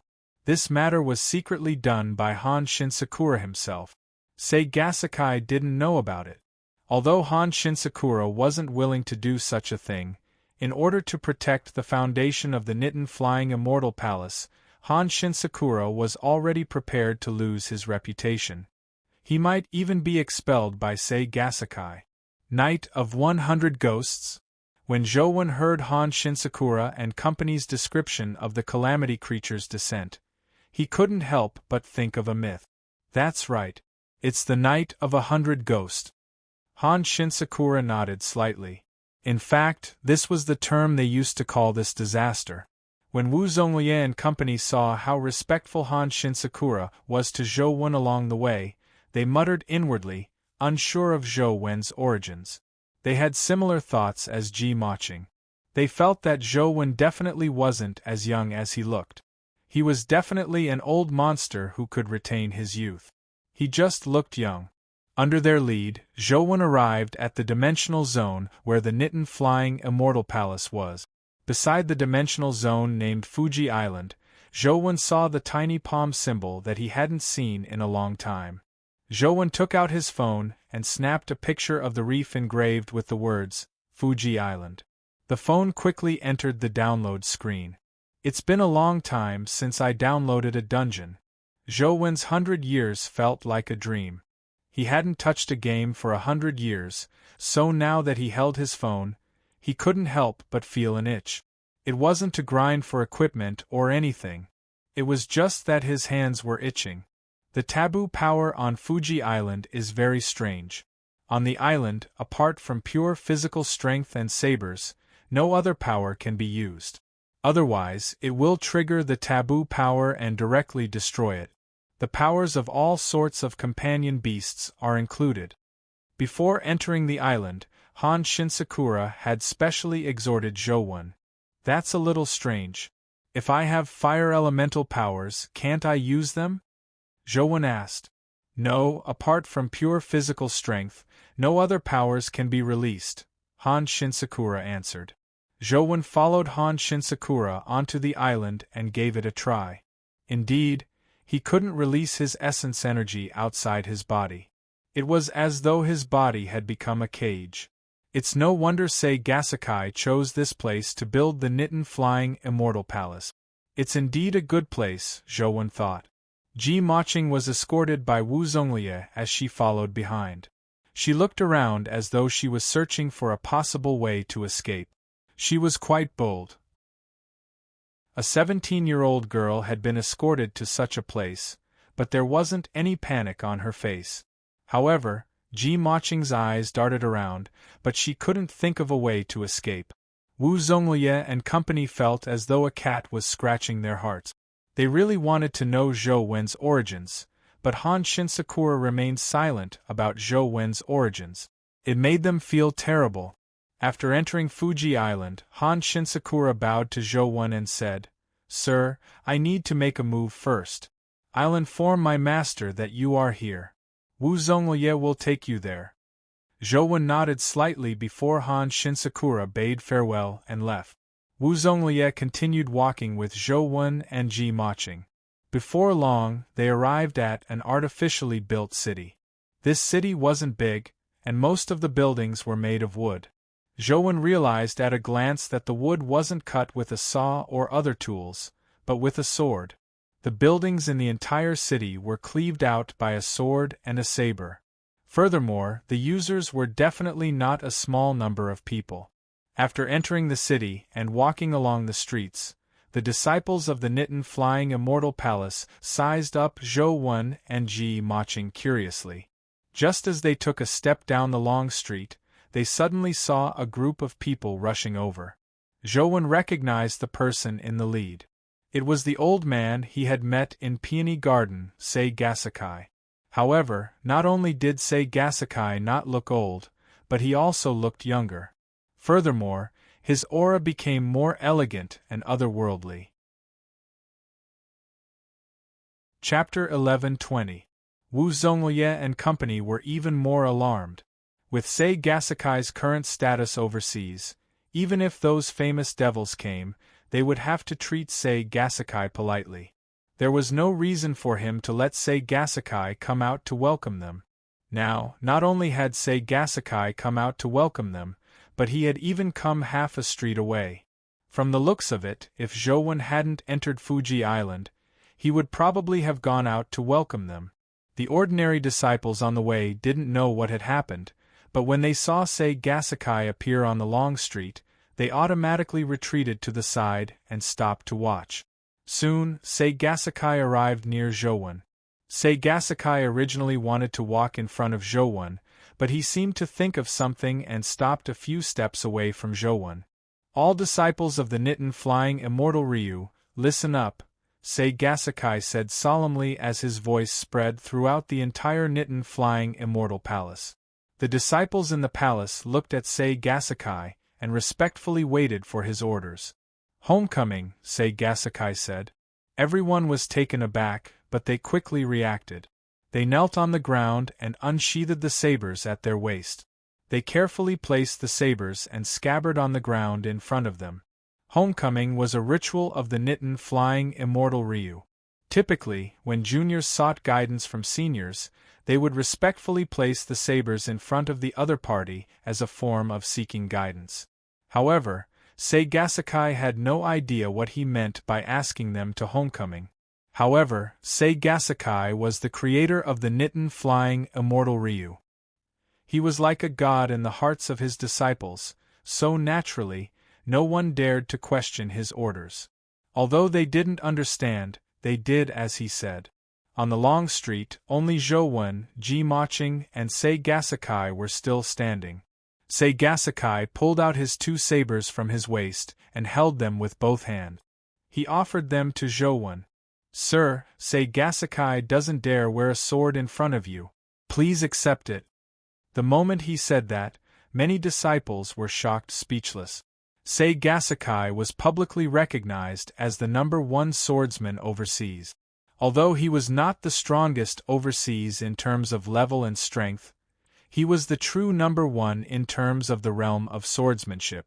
Many famous experts overseas, such as powerful existences like Usuji now, had once consulted Sei Gasakai about sword Dao and benefited greatly. Sei Gasakai was no longer just a person, but a symbol of a spirit. To be recognized as a sword sage overseas, one could imagine his position in the hearts of many overseas experts. However, such a person actually claimed that he didn't dare wear a sword in front of Zhou Wen. It was as though wearing a sword in front of Zhou Wen was an insult to swords.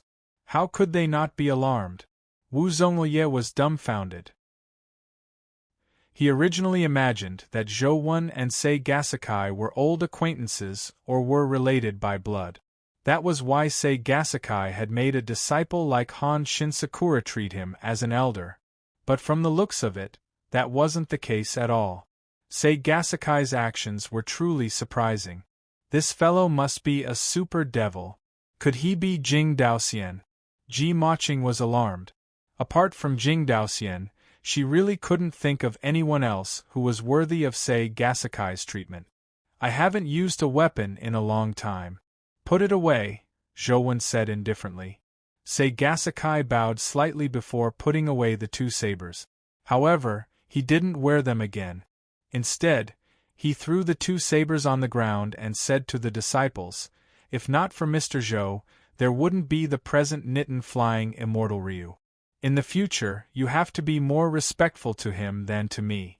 If you show any disrespect, I will personally kill you." With that said, he held Zhou Wen's hand and walked to his residence. The disciples knelt on the ground and placed their sabers on the ground as they watched Zhou Wen and Sei Gasakai leave in a daze. Only when the two of them entered Sei Gasakai's Sword Sage Palace did Han Shinsakura put away his saber and stand up. Then, he bowed slightly in the direction of Sword Sage Palace before retreating. The Great Devil. He must be a super great devil. Who is he? Could he really be Jing Daoxian? But I heard that Jing Daoxian looks like an old man. Ji Maching's mind raced as she felt that she was extremely unlucky.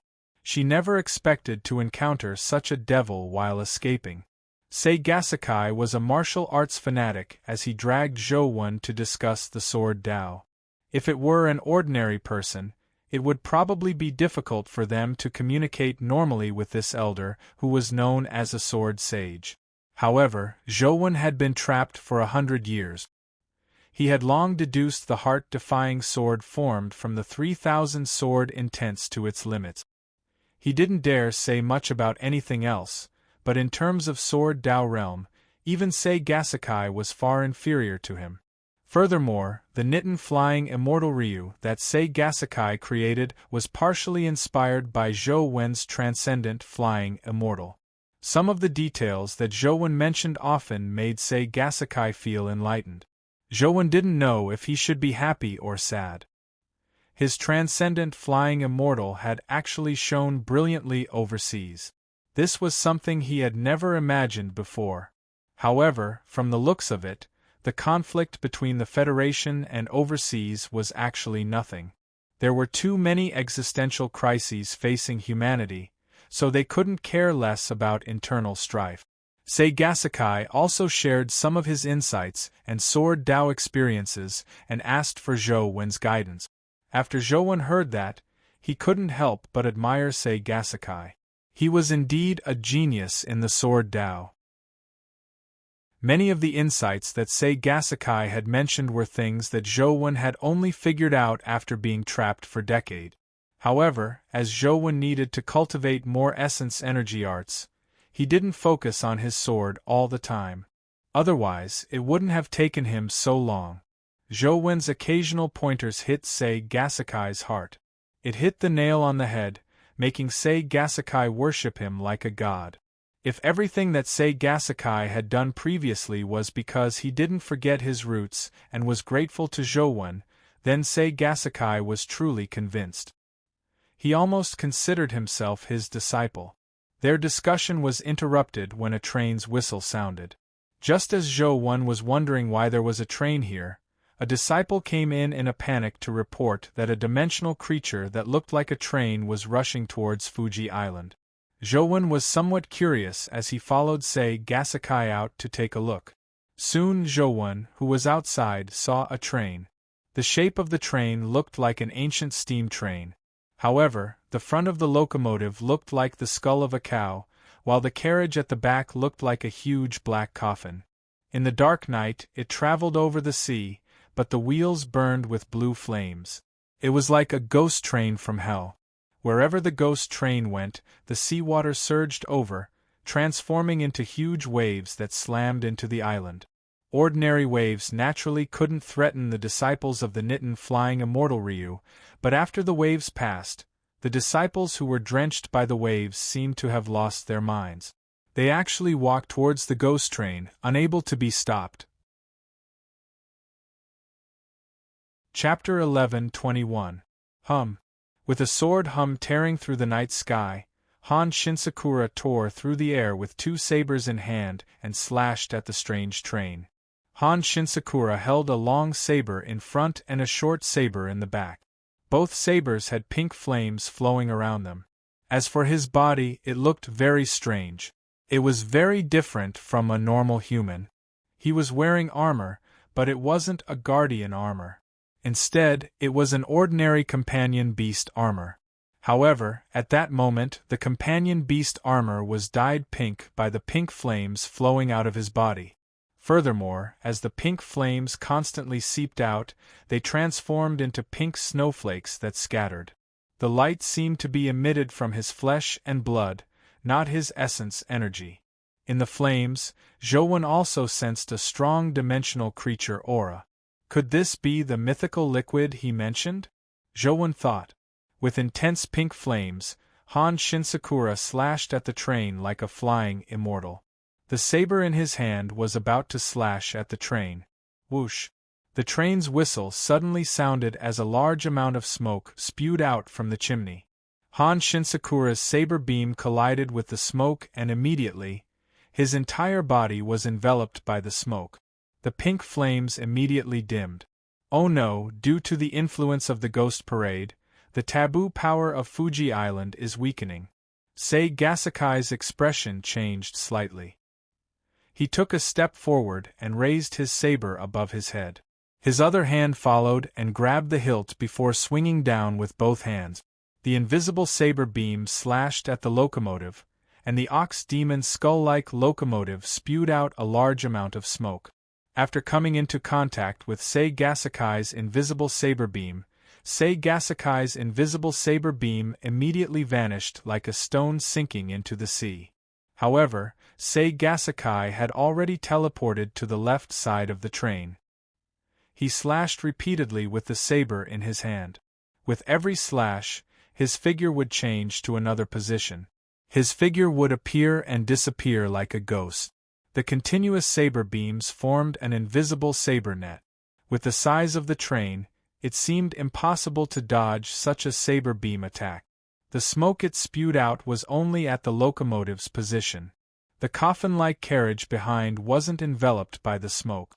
Sei Gasakai's target was those carriages. As expected, the train was unable to dodge Sei Gasakai's saber-chi net. Saber-chi slashed at its carriage. The disciples in the distance were overjoyed. They thought that Sei Gasakai had succeeded and the train monster would be slashed apart. However, in the next second, they were horrified to discover that when Sei Gasakai's god-level saber beam that erupted from the guardian armor struck the train carriage, it was like water entering a sponge. It was instantly absorbed, but it failed to leave any marks on the carriage. Zhouwen frowned slightly because he could already tell that the train monster was probably a terragrade existence. With a thought, a clown pattern appeared on his life chart. The clown pattern was ghostly and demonic. It seemed to be an unreal existence in the void, but it also seemed so real that the red on the clown's face looked like fresh blood. On the other side of the life wheel, a sword pill appeared, causing Zhou Wen's sword intent to flourish. In the next second, Zhou Wen's figure appeared in front of the locomotive. The bamboo blade in his hand slashed through the thick smoke with a terrifying sword beam. He reached out and pulled out Han Shinsakura, who was about to be sucked into the locomotive. Before the smoke could close, he teleported out again. On the other side, Sei Gasakai's aura had already been pushed to its limit.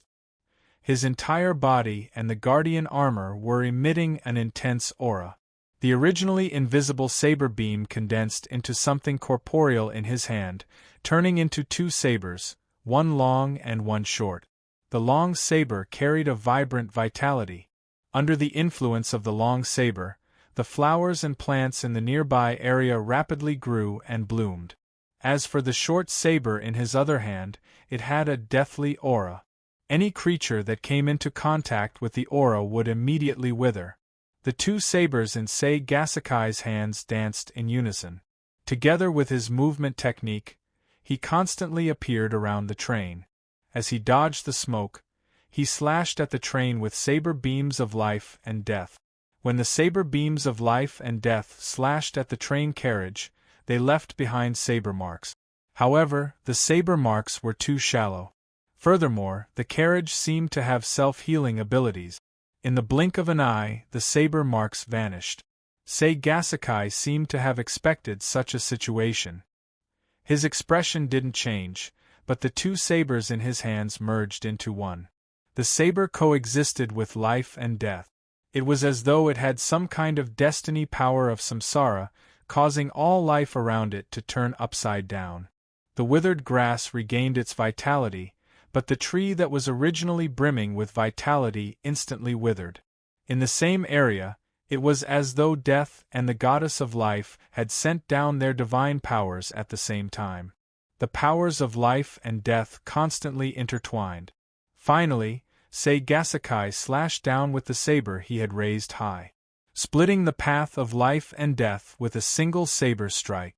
Destiny isn't under anyone's control. What a powerful intent of life and death. It's no wonder Sei Gasakai is known as a sword sage. Just this slash alone makes him worthy of the title of sword sage. Zhouwen marveled inwardly, but he didn't believe that this slash could seriously injure the train monster. As the terrifying saber beam slashed down, the train's whistle sounded again. However, what spewed out this time wasn't smoke, but blue ghostly flames. The ghostly flames instantly spread to the entire train. The raging blue flames enveloped the entire train, making the strange train even more illusory. The body of the train seemed to have turned into blue flames. One could see the other side from one side of the carriage. Sei Gasakai's saber beam of life and death failed to injure the train. The saber beam pierced through the train's body as though the train was only an illusion and not a real existence. Whoosh! The train suddenly sped up and slammed into the disciples of the Nitin flying immortal Ryu. After the disciples were hit, they didn't scream and fly out. Instead, they vanished as though they had been devoured by the ghost train. It also made people realize that the train wasn't an illusion, but a real terror creature. A true terror-grade dimensional creature. Immediately retreat to Fuji Valley. Sei Gasakai's face was somewhat pale as he ordered all the disciples to retreat. Although he was known as a half-step terror, that only meant that his mental state had reached the terror grade. However, his true strength and level hadn't reached it. It was impossible for him to fight a terror-grade creature. The disciples of the Nitin flying immortal Ryu surprisingly didn't panic.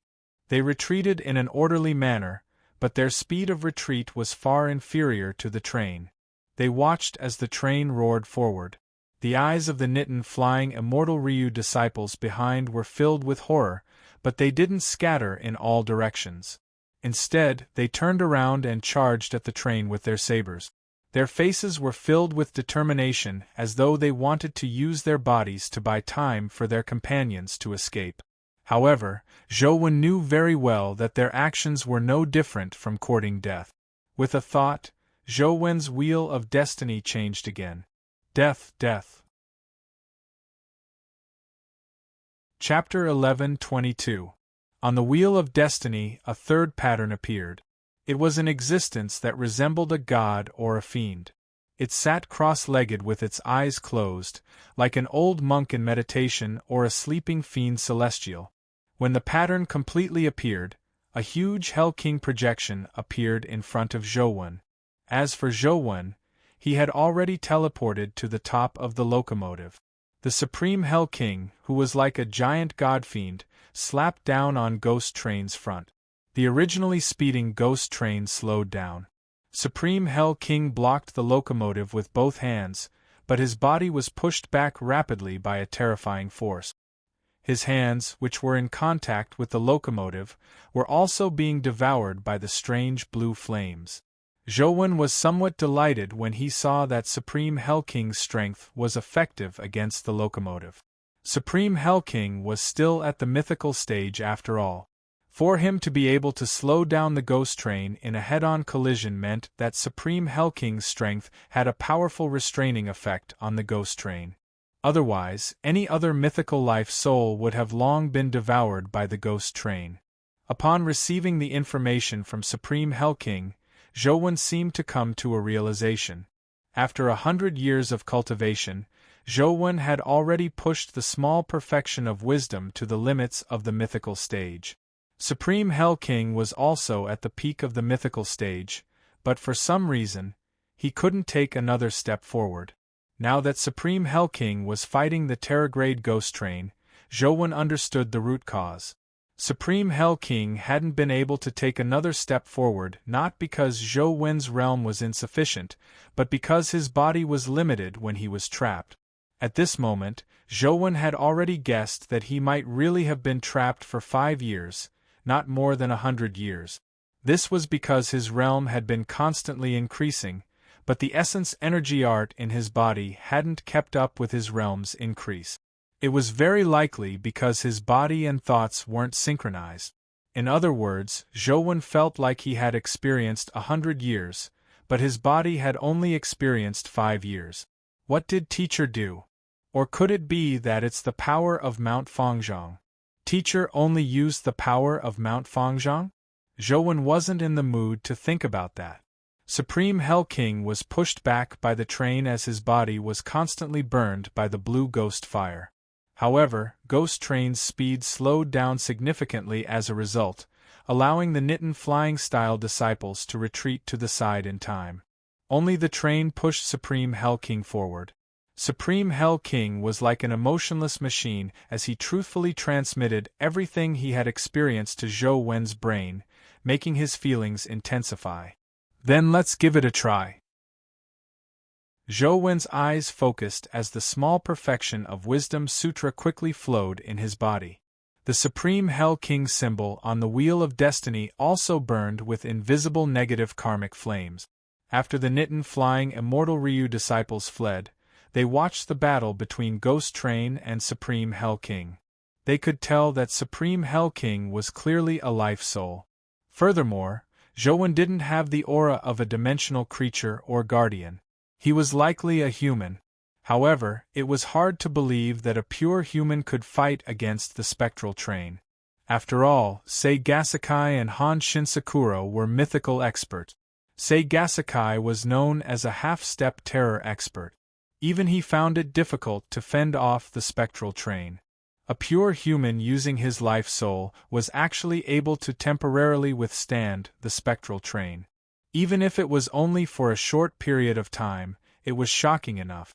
However, at that moment, they couldn't be bothered to think too much. They watched as Supreme Hell King was pushed by the spectral train and slammed into the mountain behind him. Furthermore, Supreme Hell King's body was completely enveloped by the blue ghost fire. With the collision, flames flew everywhere as the blue ghost fire rose and completely devoured Supreme Hell King's body and the mountain behind him. Everyone believed that Supreme Hell King was finished, but only Zhou eyes lit up. At the same time, the Supreme Hell King symbol on his life wheel glowed brightly. As the Nitin flying immortal Ryu disciples retreated, they suddenly realized that something was amiss. After Ghost Train slammed into the mountain, it stopped there. It didn't shatter the mountain, nor did it pass through it. Its wheels were still spinning and the steam whistle was still blowing, but it didn't continue moving forward. The mountain in front of it was still enveloped by the raging ghost fire, and Zhou was floating above it. Crack! Crack! A strange sound came from the mountain enveloped in ghost fire. It sounded like something had cracked, but it also sounded like firecrackers were crackling. Suddenly, the blue flames rapidly dissipated. Instead of saying that they dissipated, it was more accurate to say that they were devoured. However, no one could see the thing that devoured the ghost fire. As the ghost fire dissipated, it gradually revealed the mountain enveloped in flames. In front of the mountain was Supreme Hell King, whom they had thought had been destroyed. However, the present Supreme Hell King probably couldn't be called Supreme Hell King. He sat cross-legged like a Buddha, but he had 4 faces and 8 arms. Each arm had a different posture as they formed different hand seals. The 4 faces were also different. The face in front of him was emotionless, as though it was a machine without any emotions. As for the face on the left, it wore a smile that made one feel like they were bathing in a spring breeze. The face on the right was the complete opposite. There were tears of blood at the corners of his eyes, and he wore a look of pity and sorrow. It was impossible to see what the face behind him looked like, but one could vaguely feel that the eyes on the face seemed to be spying on all life. No one could see the face behind him because a hellish black hole had opened behind him. It was as though a black Buddhistic glow was floating behind him. The black hole was strange and dazzling, and there was the faint sound of gods wailing and ghosts wailing. Although one couldn't see anything, it made one feel endless fear. As for the ghost train, it no longer advanced. Not only did it not advance, but it also wanted to retreat. Its wheels spun in reverse and its steam horn sounded, but its body couldn't retreat. Not only did it not retreat, but it was also pulled by a strange force as it constantly approached Supreme Hell King. As for Supreme Hell King, he closed his eyes slightly as one of his palms slowly slapped down. The ghost train spewed out ghost flames crazily in a bid to stop the descending hand, but before the ghost flames could touch the hand, they were devoured by the invisible karmic flames. Boom! The terrifying ghost train was shattered by the palm, turning into flames that scattered in the sky. However, while the flames were still in midair, they were devoured by the invisible karmic flames. As for the people who had been devoured by the ghost train, they also fell out. Along with them, a resplendent green crystal fell. The disciples of the Nitin flying immortal Ryu stared blankly at Supreme Hell King and Zhouwen, who was floating above his head. They seemed to understand why Sei Gasakai, who they viewed as a god, would hold Zhouwen in such high regard. A human advancing to the mythical stage. Is he really human? Han Shinsakura looked at Zhouwen with a complicated expression as he muttered to himself.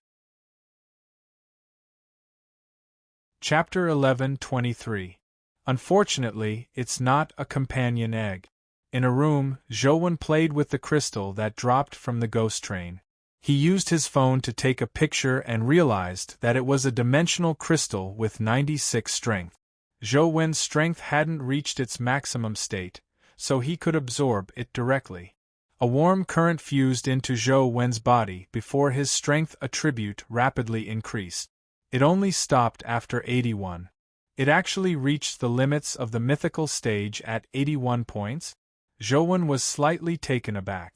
In his previous advancements, he had used special methods to achieve an additional point. But this time, it actually reached 81 points, and it wasn't restricted at all. Does this mean that my body can already match a natural mythical creature? Zhouwen guessed. Zhouwen didn't think too much about this problem. Now, he wanted to know what was going on with Supreme Hell King. He used his phone to carefully look at his stat. Zhouwen, Mythical Life Providence, Sigh of the King Life Soul, Slaughter Wheel of Destiny, Not Engraved, 1 Spin, Terror Form, Great Brahma, S Grade. I actually have the Terror Transformation ability, but my level is still at the mythical stage. This way, I'll be the same as Little Neonate. Zhouwen was somewhat delighted. Demonic Neonate had always been different. Now that he had a similar ability to Demonic Neonate, it seemed to mean that he was no longer ordinary. Furthermore, he seemed to be able to continue breaking through in other essence energy arts and continue obtaining the Terror Transformation ability. This seemed feasible. Condensing Great Brahma with the small perfection of Wisdom Sutra is really interesting. Zhouwen thought for a moment before reading the introduction on his phone. Previously, when he advanced to the mythical stage, the phone game had 3 new functions: Bloodline, Samsara, and Fertility. He had been trapped for so long and hadn't had the chance to use his phone, so he didn't know what the three functions were about. Now, he could study them. After carefully looking at the three functions, Zhou Wen's expression turned odd. The bloodline function was a function that enhanced a companion beast's abilities. One could use a companion beast as a raw material to strengthen another companion beast. The companion beast that was used as a raw material would disappear, and the other companion beast might obtain 2 life providences or even 3 life providences. There might even be more. At a glance, this function was awesome. Wouldn't a companion beast with multiple life providences be invincible with a few more life providences? However, Zhou Wen knew that things weren't that simple. His previous pet fusion function had already taught him a lesson. It wasn't easy to reset his skills, so the chances of creating 2 life providences were definitely low. The chances of having multiple life providences were definitely frighteningly low. Zhou Wen casually tried using a few low-level companion beasts, and the chances were indeed very low. After using the bloodline function 10 times in a row, he failed 10 times. He didn't even have a guarantee of 10 consecutive failures. However, this function was still pretty good for Zhou Wen. After all, he had enough companion beasts. No matter how low the success rate was, he would eventually succeed with hundreds or thousands of companion beasts. Of course, the premise was that the main pet's companion beast had the value of being enhanced. For example, if there was a suitable life providence for demonic neonate and banana fairy, Zhou Wen didn't mind helping them. The samsara function wasn't as simple as the bloodline function. Zhou Wen temporarily didn't understand what it meant. The game only introduced that by killing dimensional creatures, there was a chance of obtaining a samsara stone. Using the samsara stone could allow companion beasts to reincarnate. As for what the samsara stone looked like and what effects it had after reincarnation, there was no detailed introduction. The final fertility function was the strangest function. It was a companion beast's fertility function. Companion beasts didn't need to mate to reproduce. Regardless of whether the companion beast was male or female, as long as they met the fertility requirements, they could reproduce. Zhou Wen studied the fertility conditions and realized that things weren't simple. It wasn't easy to get a companion beast to produce offspring. Furthermore, the higher the level of a companion beast, the harsher the conditions for producing offspring. Furthermore, the fertility conditions of every companion beast were different.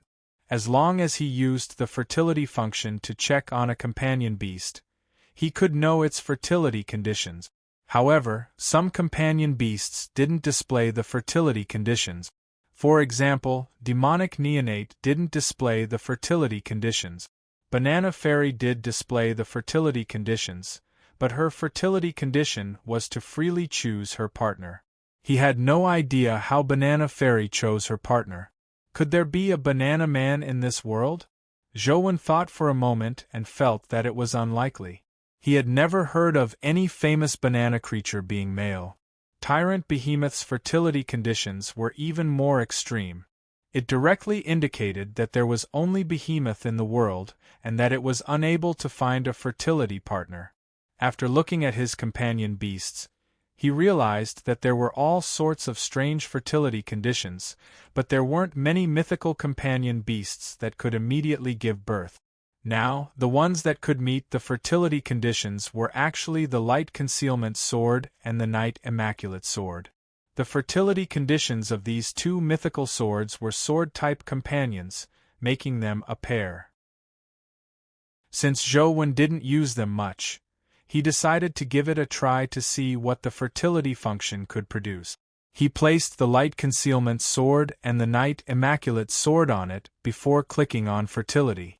Then, he saw the Light Concealment Sword and the Night Immaculate Sword glow at the same time before flying together. Just as they were about to collide, the phone screen turned black. Then, a notification appeared. Fertility in progress. It will take 36 days. Holy sh*t. This needs to be censored too? Zhou Wen still wanted to see how the two swords could produce offspring, so he couldn't help but feel depressed. In the past 2 years, the signal from Earth's communications satellites had worsened, especially at sea. There was almost no signal. This also caused the disconnect between overseas and the Federation to worsen. Sei Gasakai told Zhou Wen that there was a companion beast that could achieve long-distance communication, but he didn't have such a companion beast. If Zhou Wen wanted to use his phone to communicate, he had to return inland. Zhou Wen thought for a moment and decided to stay for the time being. It wasn't common for calamity-grade creatures to appear. Sometimes they might not appear once a year. Sometimes they would appear several times a year. Furthermore, the location wasn't fixed. The last time a calamity creature appeared was in the West District. It was a grand undead calamity, and the terrifying undead army swept through the entire West District. Thankfully, the calamity creature rushed out of Earth not long after it appeared. Then, the undead army scattered in all directions. Otherwise, the humans in the West District would probably have been wiped out. Humans weren't completely without benefit. After the undead calamity, a large number of undead creatures appeared everywhere in the West District. Hunting undead creatures also benefited humans greatly. According to past experience, with the birth of a calamity creature, many terror-grade creatures would appear. Furthermore, they were all rare and supreme-grade creatures that were rarely seen. I wonder if the birth of a calamity creature can be downloaded into a game dungeon? Zhou Wen felt that he could give it a try because Sei Gasakai had told him that every calamity-grade creature's birth would result in the destruction of a dimensional zone. Zhou Wen wanted to give it a try. He wanted to see if he could download the dimensional zone before the calamity creature appeared and recreate the birth of a calamity in-game. Chapter 11:24. According to Sei Gasakai, the Ghost Parade covered many areas in the East Sea. Many places had a large number of inattribute dimensional creatures. This was only the prelude to the Ghost Parade. When the true calamity creature appeared, the number of inattribute dimensional creatures that appeared was definitely more than this. Zhou Wen didn't know much about the legends here.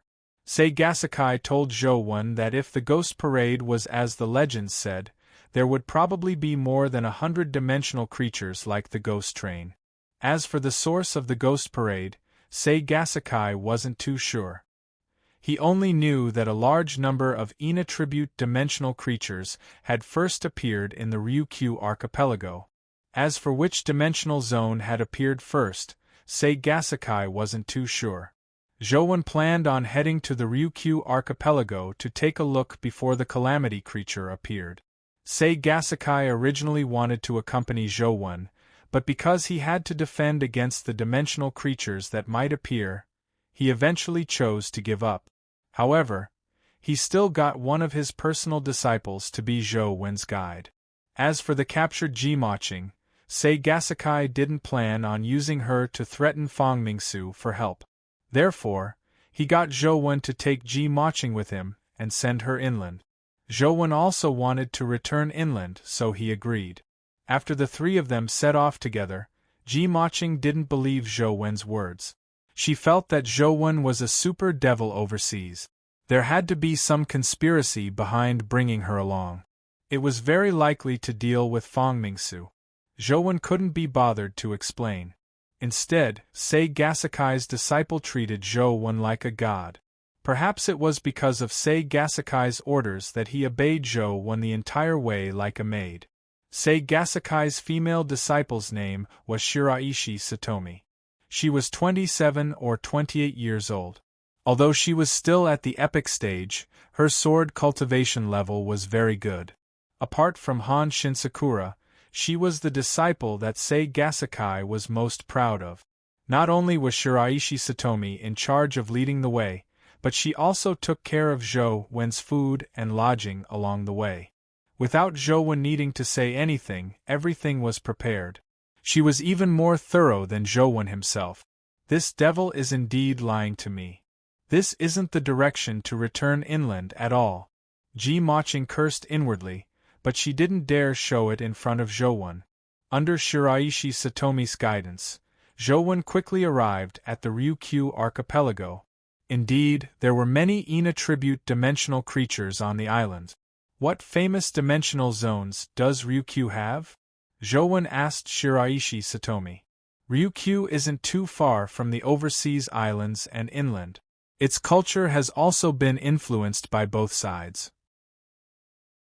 The myths and legends don't have a complicated system, but there are many scattered local legends, especially regarding uninhabited islands and sea monsters. Many of those uninhabited islands have dimensional zones. However, I haven't heard of any famous dimensional zones in the past. This time, the ghost parade actually began spreading from Ryukyu. It surprised many people. After a pause, Shiraishi Satomi continued, "If we have to talk about being famous, there are a total of 4 famous uninhabited island dimensional zones: Martyrdom Island, Bride Island, Minor God Island, and Seed Island." Shiraishi Satomi explained the details of the 4 islands to Jowon. Finally, she told him, "Minor God Island is rather far from the Ina tribute dimensional creature outbreak. I don't think it's there. The most likely ones are Martyrdom Island, Bride Island, and Seed Island. We're currently the closest to Bride Island. Sir, do you want to take a look? Let's head to Bride Island first." Jowon nodded slightly. It was still daytime, so there weren't many Ina tribute creatures that appeared. Furthermore, they were relatively low level. If it was night time, it would be hard to say. Even if they didn't go to the island, it would be very dangerous at sea. The reason why Bride Island had such a name was because of an ancient legend.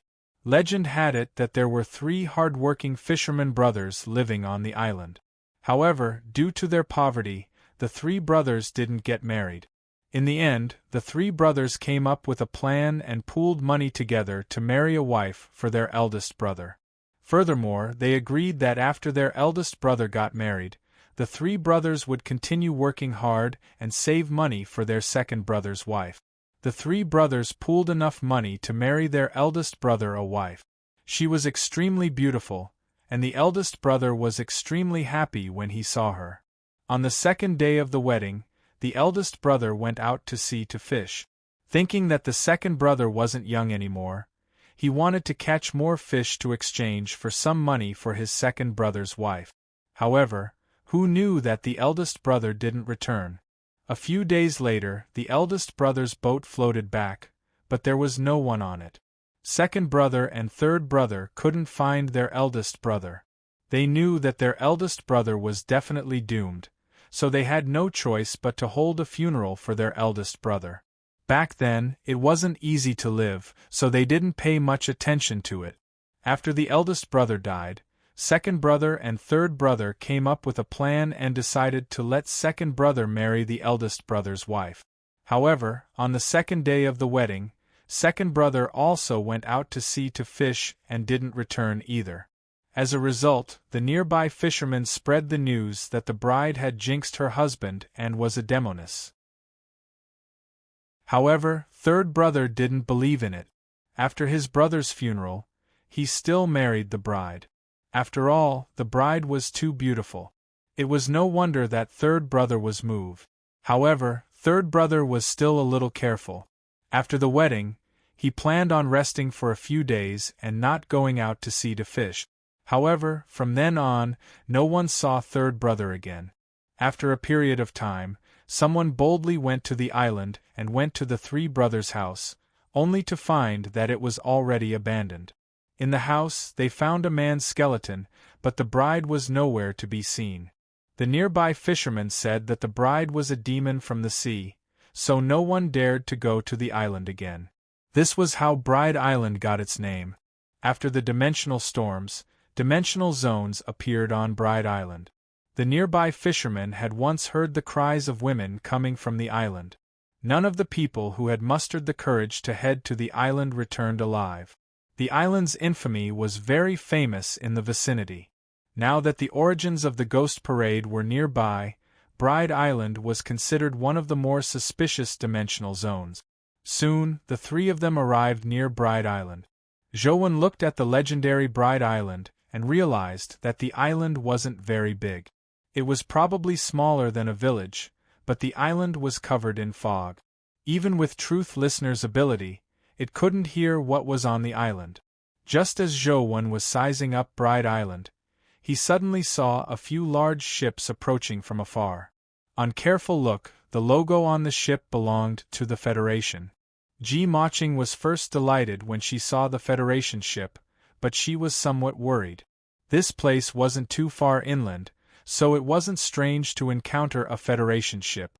However, from Ji Maching's point of view, Zhou was a peerless devil overseas.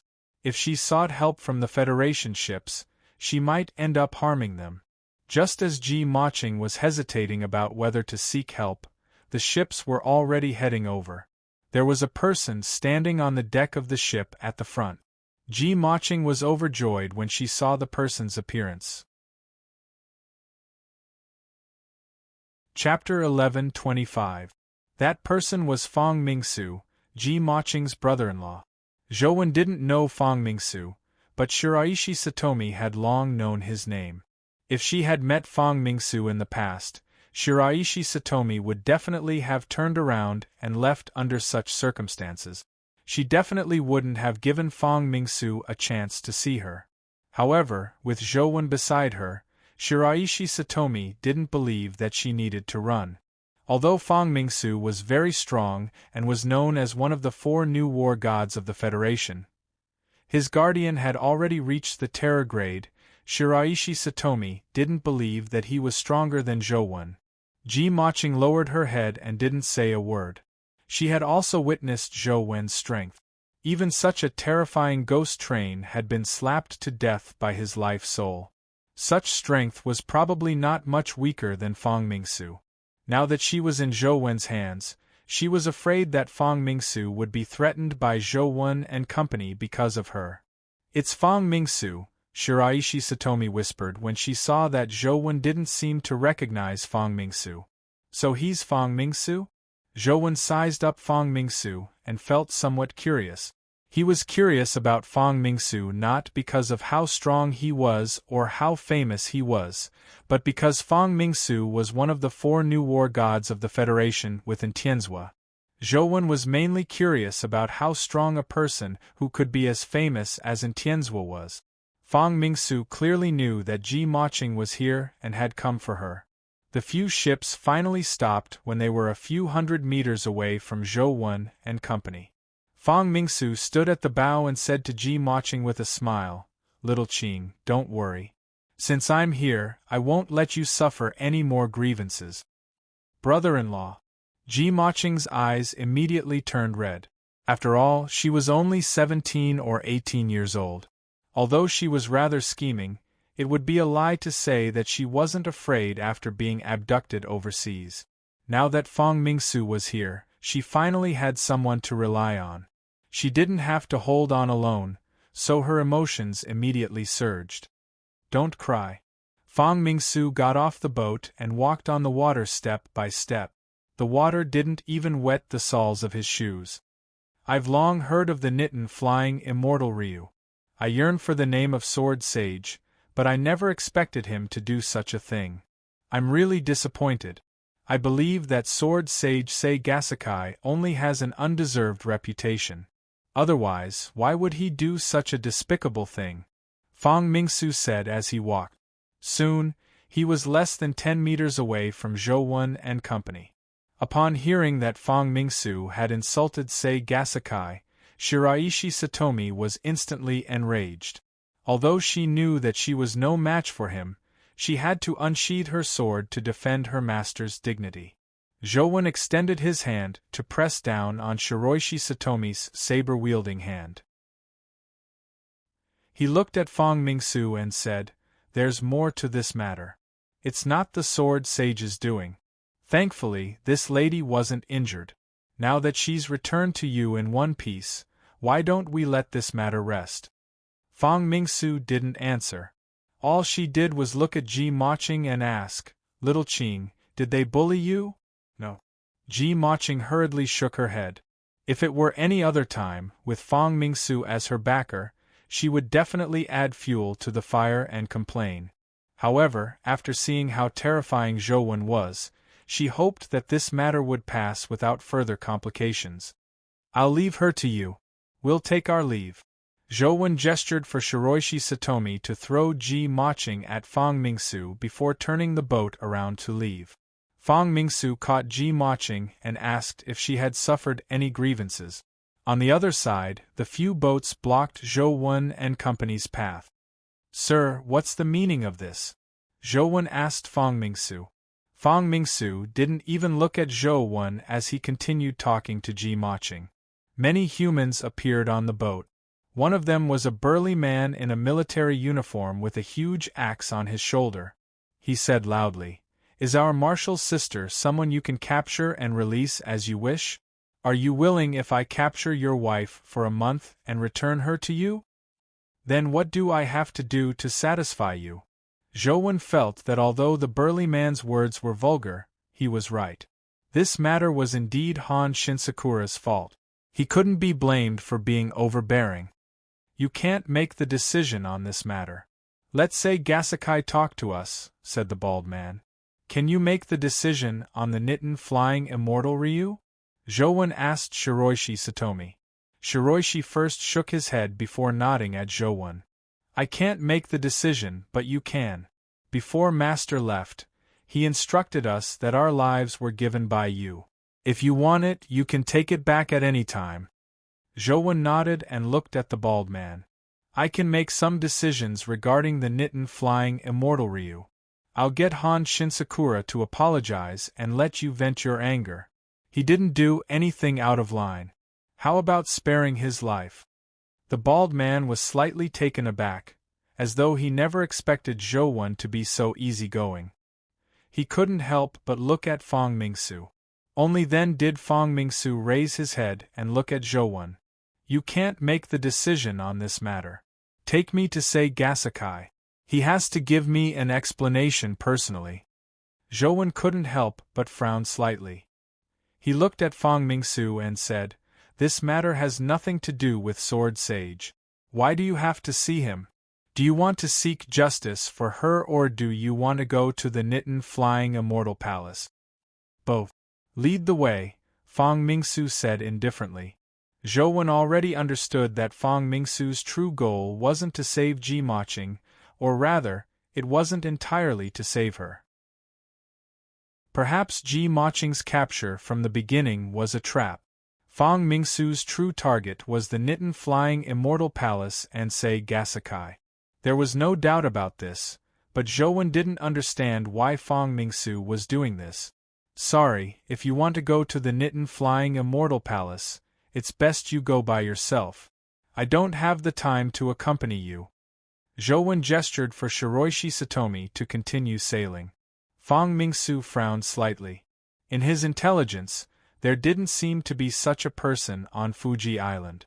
The three most important people in the Nitin Flying Immortal Palace were Sei Gasakai, Han Shinsakura, and Shiroishi Satomi. As for Shiroishi Satomi, she seemed to follow this young man's lead, but this young man wasn't Han Shinsakura. This left Fang Mingsu somewhat puzzled. However, the arrow had to be fired. Even if the young man in front of him was as powerful as Han Shinsakura, it wouldn't affect the overall situation much. Brother-in-law. Ji Maching seemed to realize something as well. She wanted to tell Fang Mingsu what had happened on Fuji Island, but she was interrupted by Fang Mingsu. He also gave her a reassuring gesture. "Regardless of whether you have the time or not, you have to make this trip." With Fang Mingsu's voice, the soldiers on the ship had already summoned their companion beasts and aimed them at Zhou and company. The bald man's body was covered in scales. Like a monster, he slashed at Zhou with his axe. Chapter 11:26. Zhou frowned slightly. Just as he was about to summon a companion beast to fight the baldy, he suddenly felt a strong spatial fluctuation before he could summon it. Almost instantly, everyone felt that intense spatial ripple. In the next instant, Before anyone could even react or know what was going on, they felt the light and shadows before their eyes changing. The scenery around them seemed to have changed. Zhou stood rooted to the ground, but the scene in front of him turned into a white beach. He had clearly been standing on his boat, but now there was real sand beneath his feet. Spatial powers? Furthermore, it's a large-scale spatial teleportation? Zhou looked around and was immediately surprised to discover that he was on Bride Island, which he had seen at sea. Standing on the beach, Zhou could still see Love Martyrdom Island across the sea from Bride Island. Not far from the beach, Ji Maching was lying on the ground. She looked like she had fainted. Her level was too low and her body was too weak. Zhou didn't feel anything from the spatial fluctuation, but she couldn't withstand it and fainted. Zhou didn't see anyone else. It was as though the spatial fluctuation had teleported them to different locations on Bride Island. Not in the mood to care about Ji Maching, Zhou summoned a poison bat and got it to fly out of Bride Island. It hadn't flown far when its body suddenly seemed to be sliced open by an invisible force. Blood spewed out and fell into the sea, dyeing the seawater blood-red.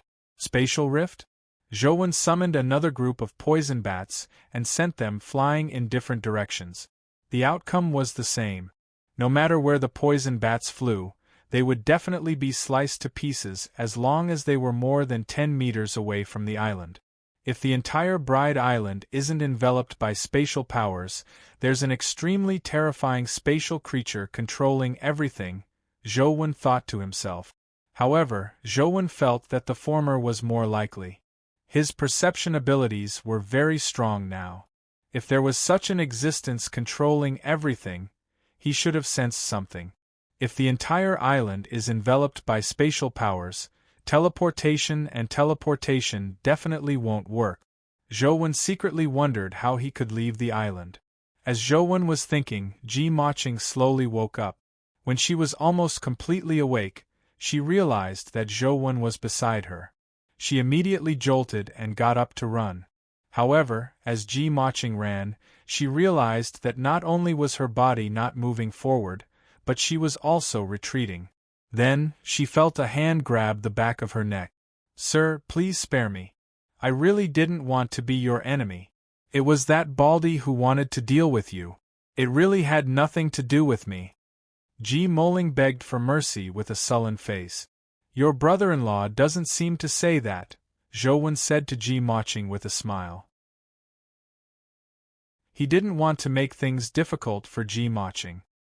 He had seen how Ji Maching had tried to persuade Fang Mingsu. The reason why he captured her was because he didn't want her to run around on the island and die for no reason.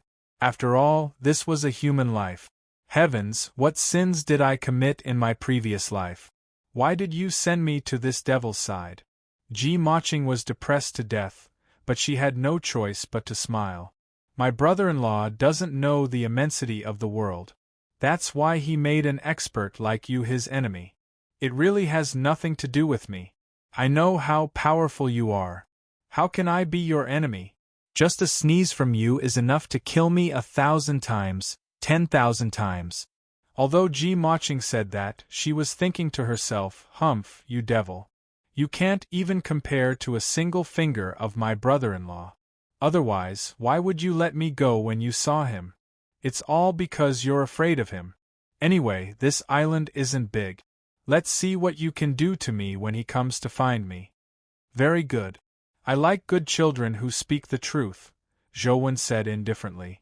"I don't have any other merits, but I don't know how to lie." Ji Maching heaved a sigh of relief when she saw this, thinking that she had escaped another calamity. "All right, from now on, keep telling the truth. If I hear you lie or if the truth you tell isn't pleasant to the ears, I'll chop off your head first," Zhou said. "You are really wise." Just as Ji Maching said a word angrily, she saw Zhou look at her. She immediately changed her words and said, "You are so handsome and intelligent. I don't even know how to describe you. Those beautiful words really can't describe 1,000th of your goodness. Follow me and talk as we walk. If I hear you repeat the truth, I'll immediately chop off your head. Zhou slowly walked along the beach, hoping to find Shiraishi Satomi first. Bride Island didn't look big, but Truth Listener's ability couldn't reach the center of the island. There seemed to be some mysterious force protecting it.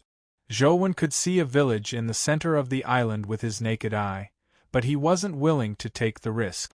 He wanted to walk around the beach and see if he could find Shiraishi Satomi. Even if he couldn't find Shiraishi Satomi, it would be even better if he could find the tiny palm symbol. Your eyes are like the sea of stars, deep and charming. Your voice is even more moving than an angel singing. Please, let me hear your voice again. Even if it's just the word scram, it will make my face blush and my heart race for a long time. You are the greatest man on earth. Ji Maching had long determined that Zhou was a devil and took his words seriously. She racked her brains to think of all sorts of praises for Zhou. She didn't dare stop for a moment, nor did she care if it was disgusting. However, Zhou didn't listen to what Ji Maching was saying. His gaze was fixed on the beach in front of him. There was a human-like figure standing by the beach in front of him. The person stood by the beach with a pipa on his back, as though he was looking into the distance of the sea. To an ordinary person, he seemed to be a zither player, but Zhou could tell from his extremely weak aura that he wasn't a human, but a dimensional creature. Zhou summoned demonic neonate, who had long recovered. She came out in her terror form and sat on Zhou's shoulder. Ji Maching couldn't see demonic neonate in her terror form, nor was she in the mood to look. She was still racking her brains for words to praise Zhou. However, the zither player by the sea seemed to sense something as he turned to look at Zhou. Zhou's heart stirred as he prepared for battle. However, he heard the zither player say to him, "The road ahead is dangerous. It's best we return." Zhou didn't know if he really had no ill intentions or if he had other motives, so he asked, "What's the danger?" "I cannot say." The zither master shook his head and turned his head back, continuing to gaze at the distant ocean. Seeing that he had no intention of fighting, Zhou attempted to circle around him and continue walking forward. If you see a woman standing by the bridge, do not get close to her, and do not talk to her. When Zhou walked over with Ji Maching, the zither player suddenly said, but he had no intention of chasing after them. Chapter 11:27. This was the first time Zhou had seen such a dimensional creature. He suspected that this dimensional creature had another plot, so he didn't dare believe his words. He continued walking forward with Ji Maching. This Bride Island was indeed very strange. Looking at the sea, there was no end to it, but looking into the island, he could only see the scenery dozens of meters away. Further away, he felt as though there was a fog shrouding it. The forest and the village were faintly discernible. He couldn't see them clearly no matter how hard he tried. After walking for a short distance, a small river appeared in front of them. The river slowly flowed around the village. The green water and green bamboo were so clean that one couldn't bear to step on it. Even breathing would dirty the air here. "A woman!" Ji Maching suddenly pointed ahead and shouted. Zhou naturally saw that there was a woman in front of him. Furthermore, she was standing on the bridge of the river. It was a wooden bridge. It was unknown when it had been built. The wood was the color of the original wood, and there were no traces of paint. Time had left marks on the wood. Not only did it not affect the beauty of the wooden bridge, but it also added an antique flavor. In the bamboo forest under the bridge, a woman wearing a kimono embroidered with red flowers stood on the bridge. She held a paper umbrella in her hand, and her long black hair cascaded down her back like a waterfall. A breeze blew past, causing a few bamboo leaves to flutter. As her sleeves fluttered slightly, one could vaguely see her fair skin and graceful figure. Although it was only a back view, it made one feel infinitely beautiful. So beautiful! Even as a woman, Ji Maching couldn't help but be attracted by the woman's back.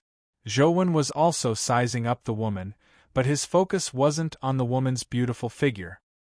He had been sensing the woman's aura, but no matter how he sensed it, she was a living woman.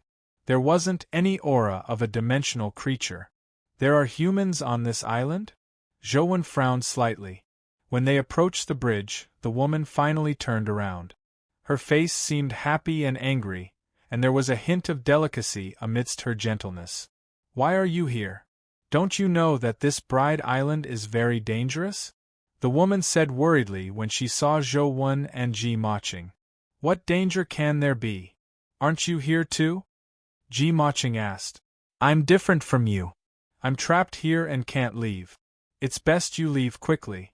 Otherwise, when night falls, I'm afraid you won't be able to escape death, the woman on the bridge said. Why are you trapped here? Who trapped you here? Ji Maching asked again. It's a dimensional creature with a pipa on its back. However, this has nothing to do with you. Leave Bride Island quickly before it gets dark, the woman on the bridge said again. We want to leave, but the entire island is enveloped by spatial rifts. We can't leave either, Wen said. Along the way, Zhou would use the poison bat to probe every certain distance. In the end, none of the poison bats could escape. Ji Maching naturally saw all of this. Go forward from here. After passing through the bamboo forest, you will see a mountain. Go around the mountain from the left, and behind it is a ferry. Leave Bride Island from there, and you will not encounter the spatial rift, the woman on the bridge said. Zhou sized up the woman. He had already tried many skills to see her body, but they all showed that she was human. However, Zhou had a nagging feeling that something was amiss. The dimensional creature had previously said that he had to be careful of the woman on the bridge, but this woman said that the dimensional creature with the lute had imprisoned her here. He didn't know who was lying. Zhou sized up the woman. He had already tried using many skills to look at her body, but they all showed that she was human. However, Zhou felt that something was amiss. Previously, the dimensional creature had said to be careful of the woman on the bridge, but this woman said that the dimensional creature with the lute had imprisoned her here. He didn't know who was lying. How did you get trapped here? Can you leave with us? Ji Maching couldn't bear to abandon the woman and asked. Unless I kill the dimensional creature with the lute, I won't be able to leave this bridge. It's just too difficult. He's a terror-grade dimensional creature. You are far from his match. It's best you leave this place quickly. If you want to go to Auspicious Island in the future, please tell my parents not to worry about me. I'm fine here. My life isn't in danger, the woman said. Why did that dimensional creature trap you here? Why didn't it kill you? Ji Maching continued asking. Beauty is a woman's greatest sin. The woman sighed and didn't explain further. Then, she urged Zhou and company to leave quickly. It's getting late. Leave quickly. Otherwise, you won't have a chance to leave after dark. Let's go, Zhou said indifferently as he continued walking forward. He's indeed a cold-blooded devil, Ji Maching couldn't help but mutter. Despite encountering his own kind, and such a beautiful woman at that, Zhou didn't have any intention of saving her. Only those devils would do so. Ji Maching was only at the mortal stage and didn't have the ability to save the woman. All she could do was bid the woman farewell and continue walking forward with Zhou. The woman stood on the bridge and watched them leave, but she didn't do anything abnormal. After walking for a short distance, she heard voices behind her. Ji Maching turned her head and saw the bald officer who had followed Fang Mingsu bring a few people to the vicinity of the wooden bridge. Ji Maching was delighted. The bald officer was a mythical expert. Perhaps he could save the woman. They didn't seem to encounter the dimensional creature with the lute on its back. When they arrived in front of the wooden bridge, they said a few words to the woman. A few soldiers went over to save the woman from the wooden bridge. However, just as the soldiers stepped onto the wooden bridge, a strange wind seemed to appear out of thin air, sweeping the soldiers into the river. The river didn't look deep, but after the soldiers fell in, they couldn't climb out no matter what. They were all epic existences. Ignoring the fact that they knew how to swim, it wasn't difficult for them to break out of the water even if they didn't. However, this time they failed to break out of the water. They struggled with all their might and sank deeper and deeper. They were about to sink. The soldiers on the shore wanted to save them, but be it companion beasts or themselves, they would be swept into the river by the strange wind the moment they approached the river.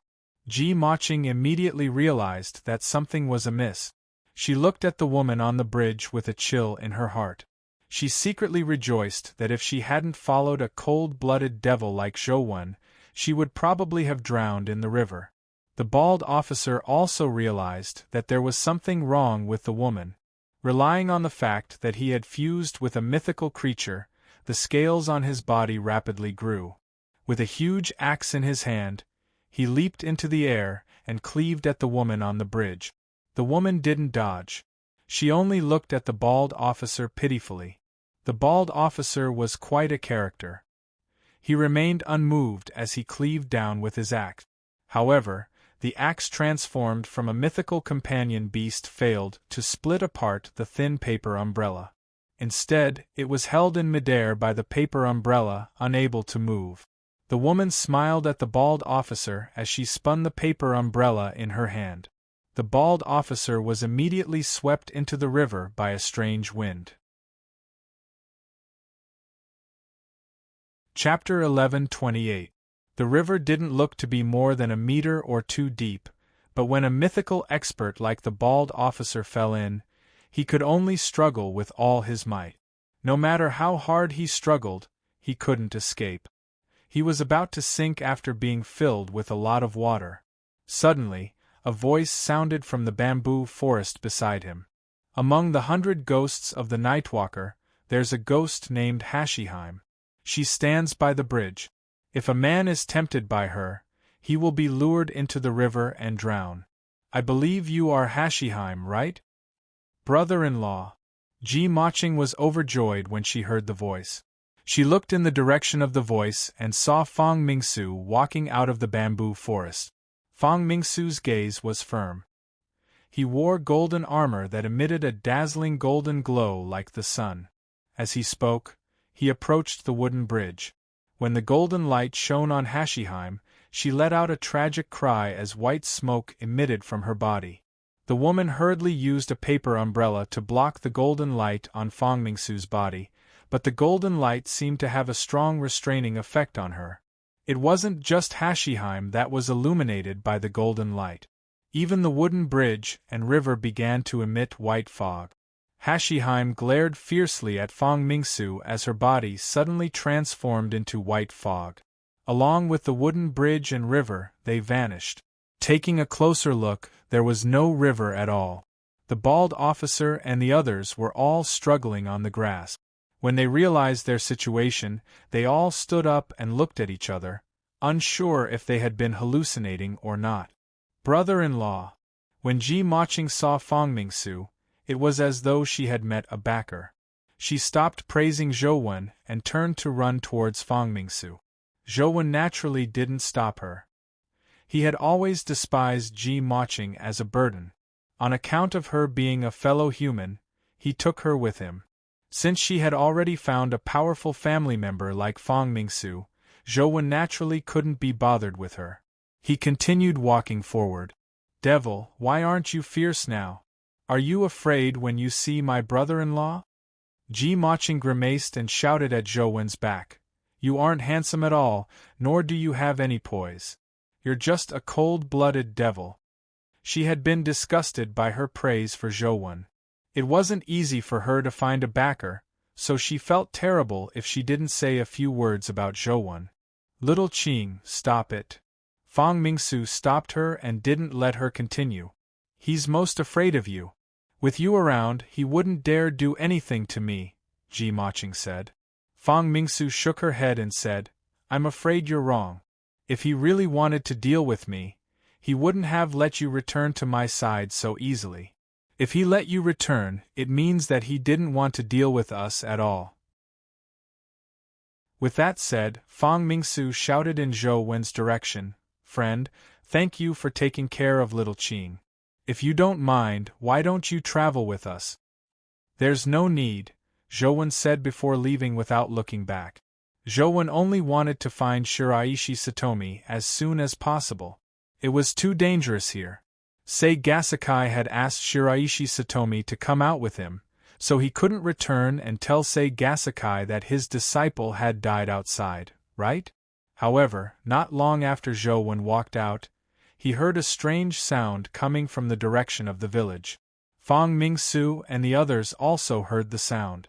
They turned their heads and saw that the village in the fog had suddenly become clear. Standing here, they could roughly see the situation in the village. Just the parts they could see had many strange dimensional creatures in the village. All of them looked like demons and ghosts. There were all kinds of them. Hashiheim was among them. However, at that moment she was prostrating on the ground with the other demons and ghosts. They were all kneeling in the direction of the village's center. They had already seen Hashiheim's sphere before. Such a powerful dimensional creature was actually prostrating on the ground, not even daring to raise its head. Then, what was she worshipping? Everyone, including Zhouwen, couldn't help but look in the direction where the demons and ghosts were kneeling. It was also the center of the village. However, Zhouwen and company didn't discover any terrifying creatures there. In the middle of the village was an empty space. Most of it was empty except for a well. Zhouwen realized that the strange sound came from the well.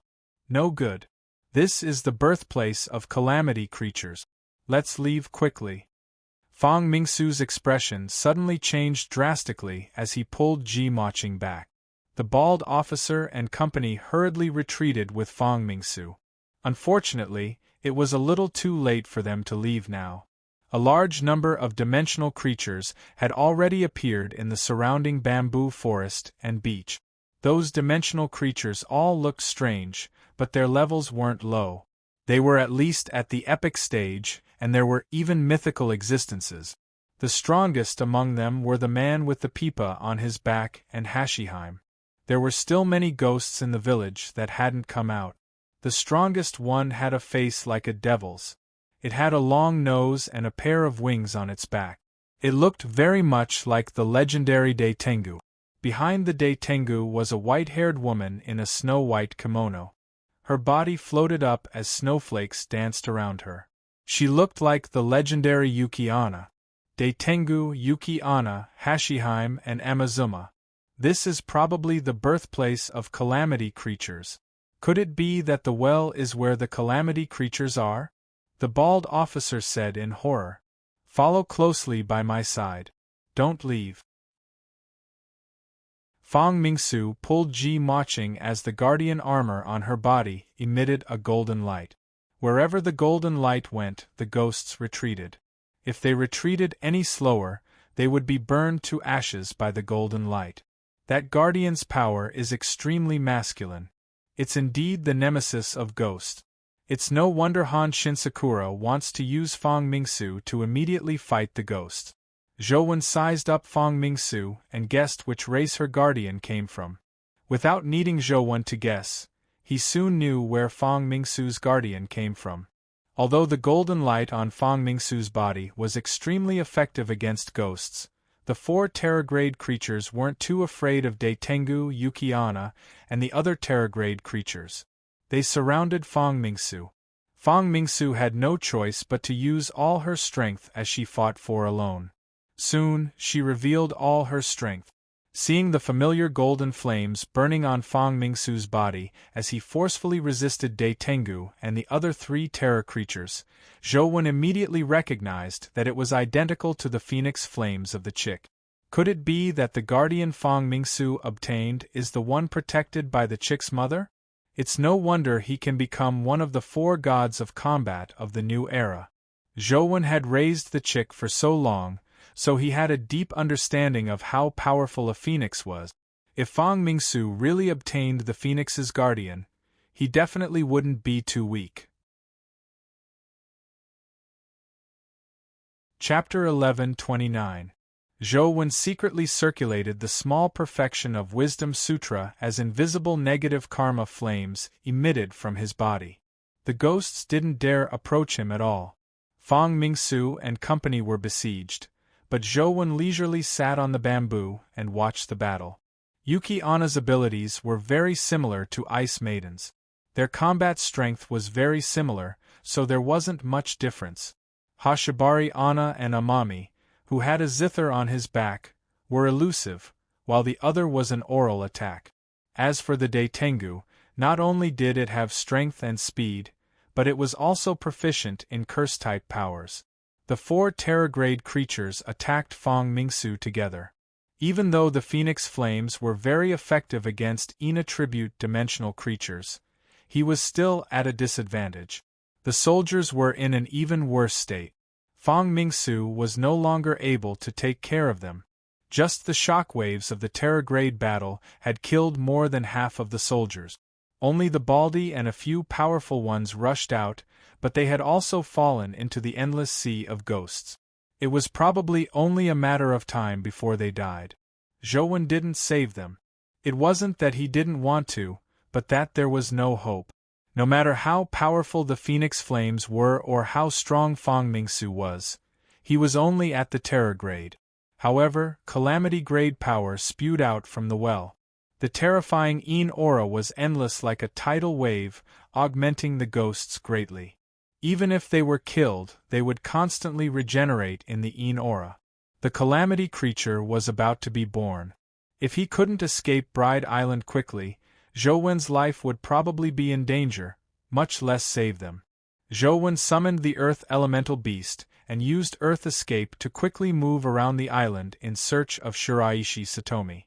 Now that all the ghosts were attracted by Fang Mingsu and company, the powerful ghosts no longer had the time or energy to care about Zhou Wen. Bride Island was filled with ghost creatures. Before long, Zhou Wen found Shiraishi Satomi, who was fighting the ghost.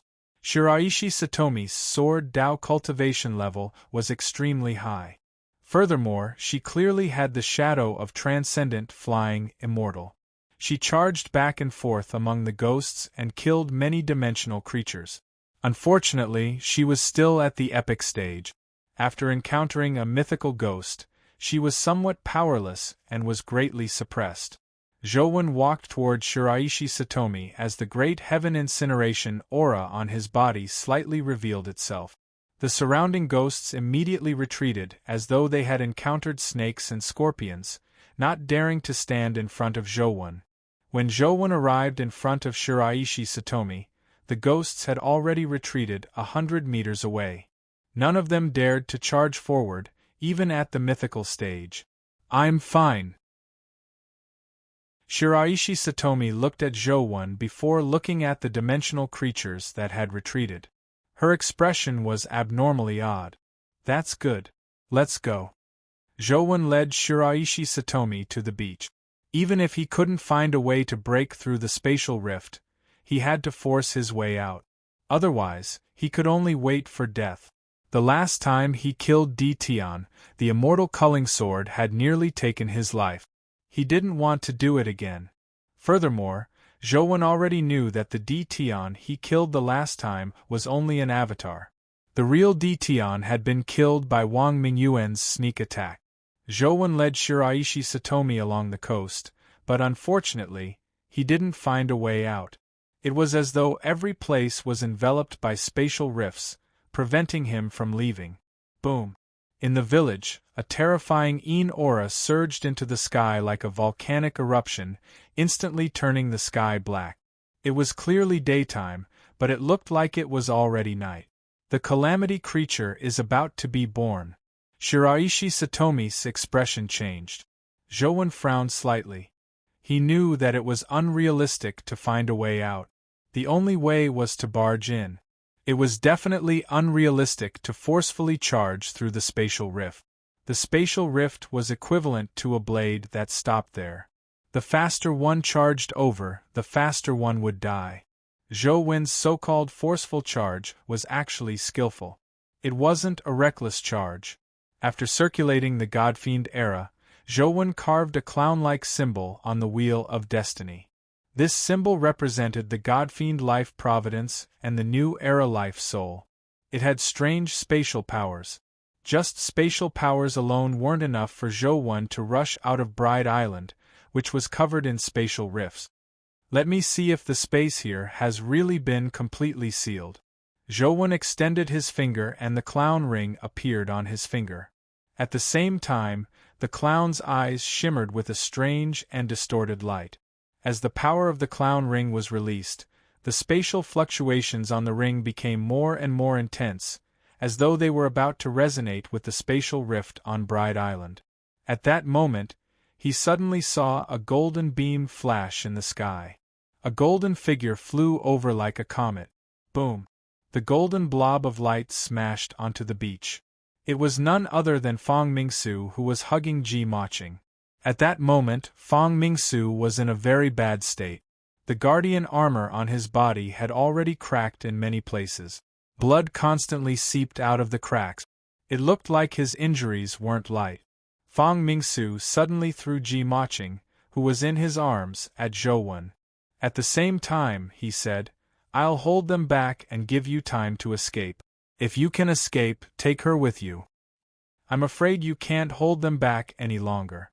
Zhou looked in the direction of the well. He could already sense that an extremely terrifying creature was coming out with the Yin aura. As for the 4 terrorgrade creatures, they had already caught up. Under the augmentation of the boundless Yin aura, Daitengu, Yuki Onna, Amami, and Hashimoto's strength had greatly increased. It was probably very difficult for Fang Mingsu to be their match. "I'll hold them back, but it won't take long." As Fang Mingsu spoke, the phoenix flames on his body rose again. His entire body was like a phoenix that had been reborn in the flames of nirvana. The wounds on his body rapidly healed as his vitality greatly increased. Soon, Ji Maching could no longer see Fang Mingsu. All she could see was a golden flame that resembled a phoenix dancing in the black sky. The fire phoenix charged between the 4 terrifying creatures and forcefully suppressed them. The ordinary ghosts around them were reduced to ashes by the phoenix flames. It was unimaginably terrifying. The guardian of the phoenix race is indeed terrifying. In such a harsh environment, it can still produce such terrifying power. Although Zhou felt that Fang Mingsu was indeed very strong, he didn't believe that she could stall for too much time. This was because Zhou had already sensed that the calamity creature in the well had already been born. At that moment, a figure slowly surfaced from the ancient well. The fire phoenix that Fang Mingsu had transformed into danced crazily. Wherever it passed, golden flames destroyed the world. Yuki Onna was restrained too much and was no longer able to join the battle. Daitengu's hair was also charred black. He looked extremely pathetic. Amami and Hashimoto were unable to approach Fang Mingsu either. Instantly, Fang Mingsu suppressed the 4 terrorgrade creatures by herself. Zhou couldn't help but marvel at how powerful the phoenixes were. Meanwhile, the clown ring on Zhou's finger shimmered, but it seemed to be lacking a little. It couldn't break through the final step. Suddenly, a white figure walked over from the ancient well. It looked very slow, but it appeared on the battlefield in the blink of an eye. Chapter 1130. Zhou could clearly see that the white figure that came out of the ancient well was a woman with silver hair that draped over her shoulders and eyes that resembled the moon. In the woman's arms was a saber. The hilt and scabbard were pitch black, forming a stark contrast with her white clothes. The woman's expression was cold. When she looked at Fang Mingsu, who was fighting the 4 terrorgrade creatures, it was as though she was looking at a dead person. Fang Mingsu completely unleashed the power of a guardian and was just about to gain the upper hand. Suddenly, the saber in the silver-haired, white-robed woman's arms moved. Zhou only saw a flash of the saber. With his eyesight, he couldn't see the saber's trajectory clearly. All he saw was a crescent-shaped saber beam reflected in his eyes. In the next second, The phoenix-like invincible Fang Mingsu was sent flying. Boom! Fang Mingsu's body fell to the ground as the golden armor on her body shattered. The Terragrade Guardian armor was completely destroyed. On Fang Mingsu's chest, one could see a deep wound that revealed bones. Blood was rapidly flowing out. To Zhou Wen's surprise, after Fang Mingsu's armor completely shattered, her clothes were almost destroyed. What appeared in front of him was a female body. Fang Mingsu is a woman? Zhou Wen was slightly taken aback. Although Fang Mingsu looked a little delicate and pretty, her actions were very masculine. Furthermore, Ji Maching kept calling her brother-in-law. Zhou Wen didn't think much of it. He never expected that Ji Maching's brother-in-law would be a woman. When Zhou Wen looked at Ji Maching, he realized that Ji Maching was also shocked. She widened her eyes at Fang Mingsu as though she couldn't believe it. However, Zhou Wen wasn't in the mood to figure out why Fang Mingsu was a woman. He pulled Ji Maching and teleported away. Regardless of whether Fang Mingsu was a woman or a man, she was hopeless. Zhou Wen naturally wouldn't take the risk to save her. Escaping was the most important thing now. Now, Zhou Wen hoped that the dimensional creature that crawled out of the ancient well would quickly leave Earth for space like Sei Gasakai had said. However, Zhou Wen quickly realized to his dismay that the woman didn't continue chasing after the heavily injured Fang Mingsu. She looked at Zhou Wen and walked towards him. As the entire island was enveloped by spatial rifts, Zhou Wen couldn't teleport out directly. All he could do was teleport on the island and distance himself from the woman. After Zhou Wen teleported out, he was immediately alarmed to discover that the woman was already in front of him. She was looking at him with emotionless eyes. Zhou Wen immediately teleported again. Furthermore, he teleported continuously. After a few teleportations, Zhou Wen saw the situation in front of him clearly. His heart chilled as goosebumps rose all over his body. That woman actually appeared in front of him again, staring at him coldly. I've been trapped for too long. I actually forgot that something happens every time I enter a dimensional zone. If I had known this would happen, I wouldn't have come to this godforsaken place. Zhou Wen was somewhat depressed. He threw Shiraishi Satomi and Ji Maching in different directions and let them escape by themselves. As for Zhou Wen himself, he knew that he had been targeted by the strange dimensional creature in front of him. Unable to escape Bride Island, he could only risk his life. Thankfully, Demonic Neonate and Banana Fairy had recovered while he was trapped. The Morning Staff and Immortal Culling Sword were still with him.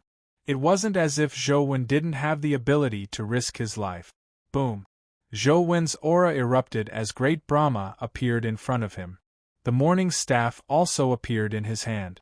The Immortal Culling Sword was too dangerous. Using it once would basically make him a cripple. Even if he could kill this terrifying dimensional creature woman, Zhou Wen might not be able to escape alive. Now, Zhou Wen wanted to stall for time, hoping that she would lose her patience and leave Earth as soon as possible. After Ji Maching was sent flying by Zhou Wen, she gritted her teeth and ran in the direction where Fang Mingsu had fallen to the ground. Although she knew that Fang Mingsu was probably dead, she still wanted to take a look. After Shiraishi Satomi landed, she didn't choose to escape. Instead, she held her saber as though she wanted to risk her life. Don't come over. You will only affect my battle. Zhou Wen's voice dispelled Shiraishi Satomi's plan to immediately attack. However, Shiraishi Satomi still had no intention of escaping. She continued searching for opportunities nearby. The suspected Calamity Grade woman kept staring at Zhou Wen as she slowly walked over. It was unknown when the saber in her arms would be unsheathed. Suddenly, golden phoenix flames rose in Fang Mingsu's direction. Fang Mingsu, whose guardian armor was almost completely shattered, was surrounded by a group of dimensional creatures. Just as he was about to be dismembered, terrifying phoenix flames suddenly erupted from his surroundings. Any dimensional creature that approached Fang Mingsu was burned to ashes. Even Yuki Onna and the other 3 Terra-grade existences were slightly injured. They retreated far away to dodge the Phoenix Flames' attack. A phoenix cry resounded through the clouds. The phoenix flames that filled the sky transformed into a fire phoenix that circled around Fang Mingsu a few times before flying towards her body. As the fire phoenix fused into her body, the shattered guardian armor on Fang Mingsu's body rapidly recovered in the phoenix flames. Soon, it became a brand new golden armor. Fang Mingsu was bathed in phoenix flames as the power that erupted from her body was even stronger than when she had risked her life. Boom! Fang Mingsu's figure was like a phoenix that roamed the sky at an unbelievable speed. The Daitengu failed to dodge her punch. As it forcefully blocked it, it was sent flying by Fang Mingsu's punch. Its clothes and the feathers on its back burned. The Daitengu circulated its strength, but it couldn't extinguish the phoenix flames on its body. In the end, it could only cut off the burning parts. Yuki Onna, Hashiheim, and Amami surrounded her, but this time, their attacks appeared even more powerless in front of Fang Mingsu. In just a moment, they were forced to retreat by Fang Mingsu. Firstly, it was because the phoenix flames were indeed very effective against ghost-type dimensional creatures. Secondly, it was because after her guardian armor was reborn, the might it could unleash was much stronger than before. Before Fang Mingsu, Zhouwen had only seen Li Xian become stronger in such a manner. However, unlike Li Xian, Fang Mingsu couldn't learn the techniques of others. Her increase in strength was purely because the guardian armor had become stronger. The woman suspected to be a calamity seemed to be attracted by Fang Mingsu as well. She didn't continue walking towards Zhouwen. On the other side, Fang Mingsu repelled Yuki Onna and company and began a massacre. The phoenix flames on her body burned brighter and brighter, turning almost half of Bride Island into a sea of fire. Ji Maching couldn't help but be overjoyed when she saw that Fang Mingsu hadn't died. Instead, she had become stronger. However, before she could run over, Fang Mingsu had already charged towards the woman, who seemed to be a calamity with a sea of flames. Chapter 1131. Fang Mingsu also knew that if they wanted to escape Bride Island, they had to defeat that woman. Otherwise, even if they killed all the dimensional creatures here, they wouldn't be able to survive. Back then, Human Emperor could defeat the Calamity-grade expert, Di Tian. Brother-in-law can do the same. Ji Maching prayed for Fang Mingsu inwardly. However, when she thought of how Fang Mingsu was a woman, Ji Maching's expression turned complicated. How could Fang Mingsu not want to defy the heavens and change her fate like Human Emperor and defeat a calamity-grade dimensional creature? Furthermore, she had to do it. Otherwise, only death awaited her. The woman looked at the flames that filled the sky and Fang Mingsu without any change in her eyes. The phoenix flames on Fang Mingsu's body grew stronger and stronger. The flames behind her swept through the world like a pair of phoenix wings that blotted out the sky. As Fang Mingsu threw out a punch, the phoenix flames that filled the sky fell like a waterfall. When the phoenix flames that blotted out the sky arrived in front of her, the woman finally moved again. The pitch-black saber in her arms was unsheathed again as a moonlight flashed. The phoenix flames that filled the sky were instantly shattered as Fang Mingsu's armor was sliced open again. However, the injured Fang Mingsu didn't collapse again. The phoenix flames on her body quickly healed her shattered armor again. She spread the wings on her back and attacked the woman from another direction. Ji Maching's heart felt like it was riding a roller coaster as it rose and fell unsteadily. However, when she saw the woman slash Fang Mingsu again and Fang Mingsu recover again, the hope in Ji Maching's heart was gradually ignited after a few consecutive times. Yes, definitely. If Human Emperor can defeat Di Tian, brother-in-law will definitely be able to defeat this calamity-grade creature. Ji Maching thought excitedly. However, just as this thought surfaced in her mind, she suddenly saw an incredulous scene. When Fang Mingsu charged at the woman with all her might again, the woman didn't continue drawing her saber. However, the pupils in her eyes were like the moon, constantly changing. In the next moment, something unbelievable happened. Everything in the surroundings seemed to have frozen. The rising flames stopped moving.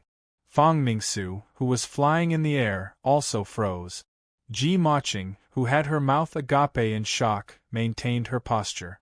She couldn't even move her eyes. The entire Bride Island seemed to have become a painting. Everything, including the other dimensional creatures, turned still as though they were lifeless scenes in a painting. Only the woman was a living creature that could move around in the painting. She walked to Fang Mingsu's side, who was covered in flames. She stretched out her finger and pinched the frozen phoenix flames. With a casual tear, the motionless phoenix flames were actually torn out just like that. Then, the woman casually threw them to the side. The woman's fingers moved again, and the phoenix flames around Fang Mingsu's body were completely torn apart in a few moves. Then, it was her guardian armor, then her clothes, and then everyone's consciousness was clear, and they could see everything, but for some reason, their bodies were unable to move. Ji Maching watched helplessly as Fang Mingsu's armor was torn off, her heart filled with despair. Fang Mingsu, who was, felt that. Mingsu to say to, Fang to say to Fang to and to have Fang. Fang Mingsu, on the other hand, was very calm. She knew that she no longer had a chance. She felt a little relieved. I should have died more than 20 years ago. Being able to live for more than 20 years is already a gift from the heavens. Fang Mingsu wanted to close her eyes and wait for death to descend, but in the calamity domain, she didn't even have the ability to close her eyes. The woman's fingers extended towards Fang Mingsu again. Now, there was nothing left on Fang Mingsu's body. If she continued tearing, all that could be torn off was her skin and flesh. Suddenly, a strange power spread out on this picturesque Bride Island, like layers of ripples on water. The woman's fingers paused for a moment and didn't continue extending towards Fang Mingsu. She turned to look at the center of the ripples. Fang Mingsu and Ji Maching happened to look in that direction and saw Zhou Wen standing in the distance at the center of the ripples. Ripples rippled across Zhou Wen's body as though space had turned into water. In this still space, Zhou Wen's fingers moved slightly. Every movement of his fingers would cause a ripple in space. As his fingers moved faster and faster, the range and fluctuations of the ripples grew larger and larger. In the end, it wasn't just his fingers. Zhou Wen's arms, body, and legs gradually moved, as though a character in a painting was gradually coming to life. It only took a few seconds for him to go from his initial jerky movements to becoming able to move freely. How is this possible? Fang Mingsu looked at Zhou Wen as though she had seen a ghost. Her guardian, Nirvana, was already at the Terrorgrade. Furthermore, it could be considered a top-notch existence at the Terrorgrade, but it still couldn't put up any resistance in the woman's calamity domain. However, Zhou Wen didn't have the guardian armor on him, nor could she sense the aura of a dimensional creature. There were no signs of him fusing with a guardian.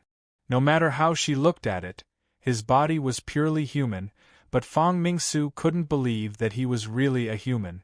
Humans on Earth had evolved to such an extent, but she had never heard of a human advancing to the mythical stage with their own strength. Ignoring the Terrorgrade, there wasn't a single pure human among the known mythical humans. They either relied on a guardian to advance to the mythical stage or used mythical fluid. Now, Fang Mingsu was suddenly told that a human could rely on his own strength to fight the calamity domain. She really couldn't believe it. Even though she saw it with her own eyes, she still found it a little surreal. However, things were slowly unfolding in front of her eyes. In the calamity domain, where even the Terrorgrade Nirvana Guardian couldn't move, Zhou Wen had completely regained his freedom. However, his movements looked extremely slow, as though he was walking in the deep sea. On his finger that could first move, a clown ring emitted intense spatial fluctuations. Crack, The ring shattered as the clown ring's surface slowly rose.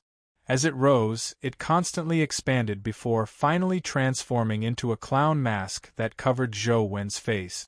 The moment the clown mask completely fused with Zhou Wen's face, his body instantly became extremely relaxed, as though he had returned to land from the deep sea.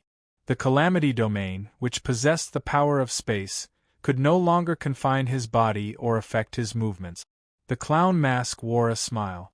It was evil, crazy, bloodthirsty, and filled with hope. Chapter 1132.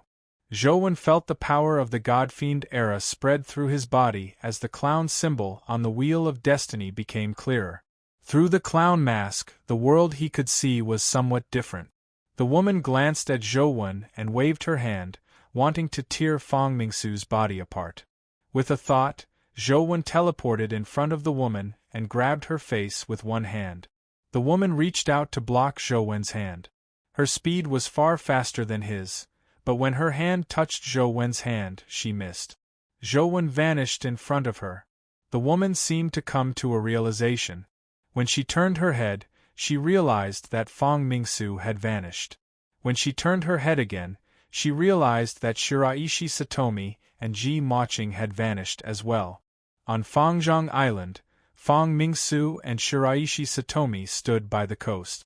Zhou Wen's figure appeared again and threw Ji Maching to the ground.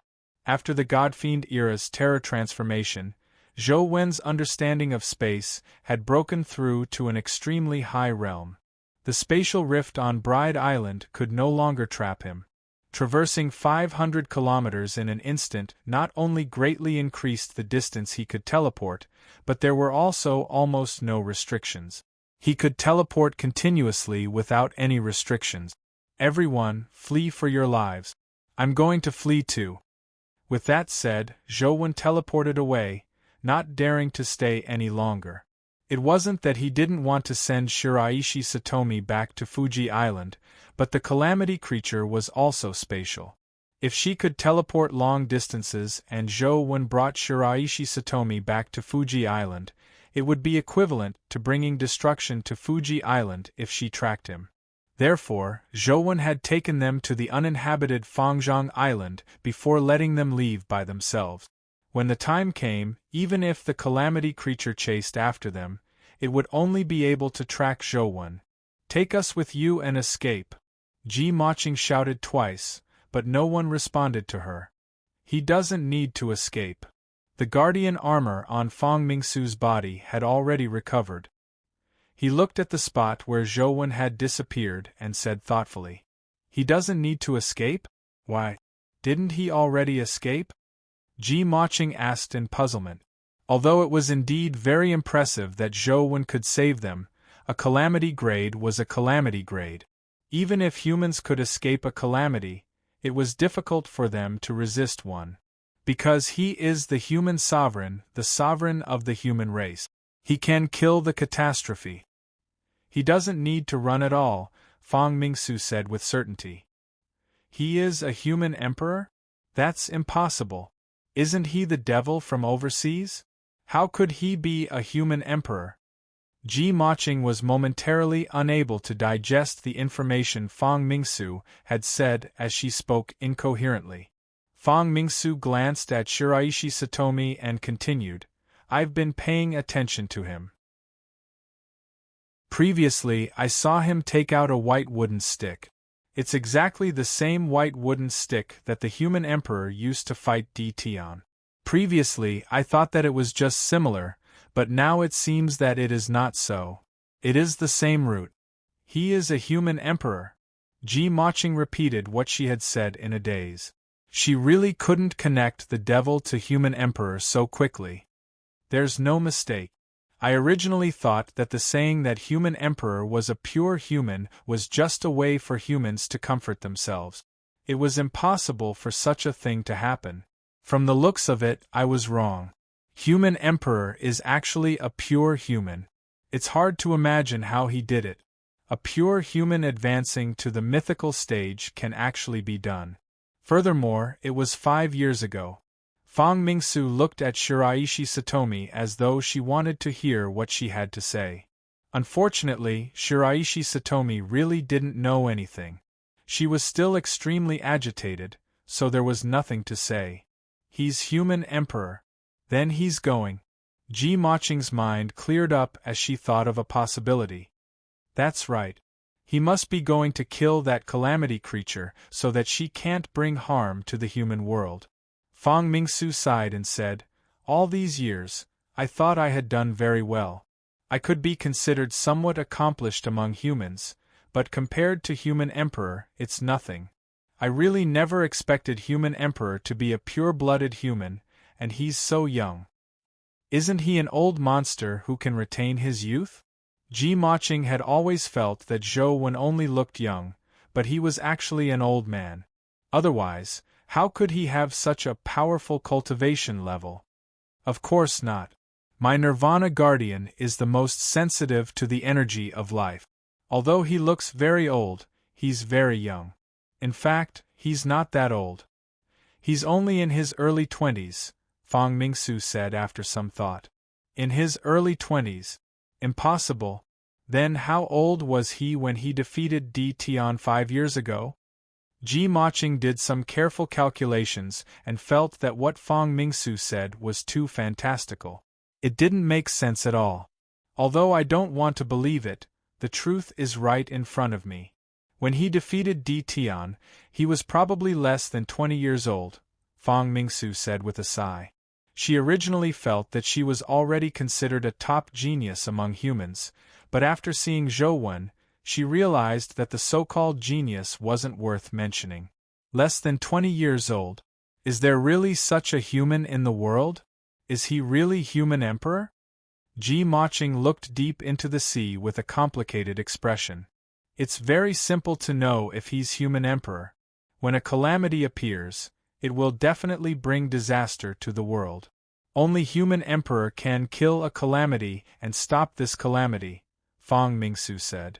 Ji Maching's eyes immediately lit up. As long as we don't see a calamity appear, he must have been killed. In other words, he's really human emperor? Actually, there's no need to go through so much trouble. He's definitely human emperor. Apart from human emperor, who else can advance to the mythical stage as a human? Who else can fight a calamity-grade creature? Fang Mingsu was already certain that Zhou Wen was human emperor. If Zhou Wen knew that the three of them believed that he would kill a calamity creature because they had seen through his identity, he would probably be at a loss whether to laugh or cry. He was really fleeing for his life. The Godfiend era was indeed very strong after his terror transformation. Coupled with Slaughterer, he could teleport almost infinitely. Even a calamity-grade creature wouldn't be able to kill him easily, but it was probably unrealistic to defeat a calamity-grade creature. Zhou Wen constantly teleported, hoping to escape back to the mainland. After a few teleportations, he was still above the sea when a figure suddenly appeared in front of him. It was none other than the calamity creature that had just appeared. She still looked the same. She had long silver hair and white clothes. She held a pitch-black saber in her arms, and there was no emotion in her eyes. "You still caught up? Can't you leave Earth earlier? Why are you chasing me?" Zhou Wen lamented inwardly as he used teleportation to escape again. However, after a few teleportations, he failed to shake off the calamity creature. The woman seemed to be attempting to use spatial powers to control him, but the spatial powers that the terrifying clown mask gave Zhou Wen allowed him to ignore the spatial seal. He couldn't escape, and the woman couldn't control him. Zhou Wen was about to continue teleporting when he suddenly heard the woman speak. "Marry me and I won't kill you," the woman said in all seriousness as she looked at Zhou Wen. "You're tuning in to the Phoenix Knights YouTube channel. Don't forget to subscribe and join us on this journey to catch the most captivating stories."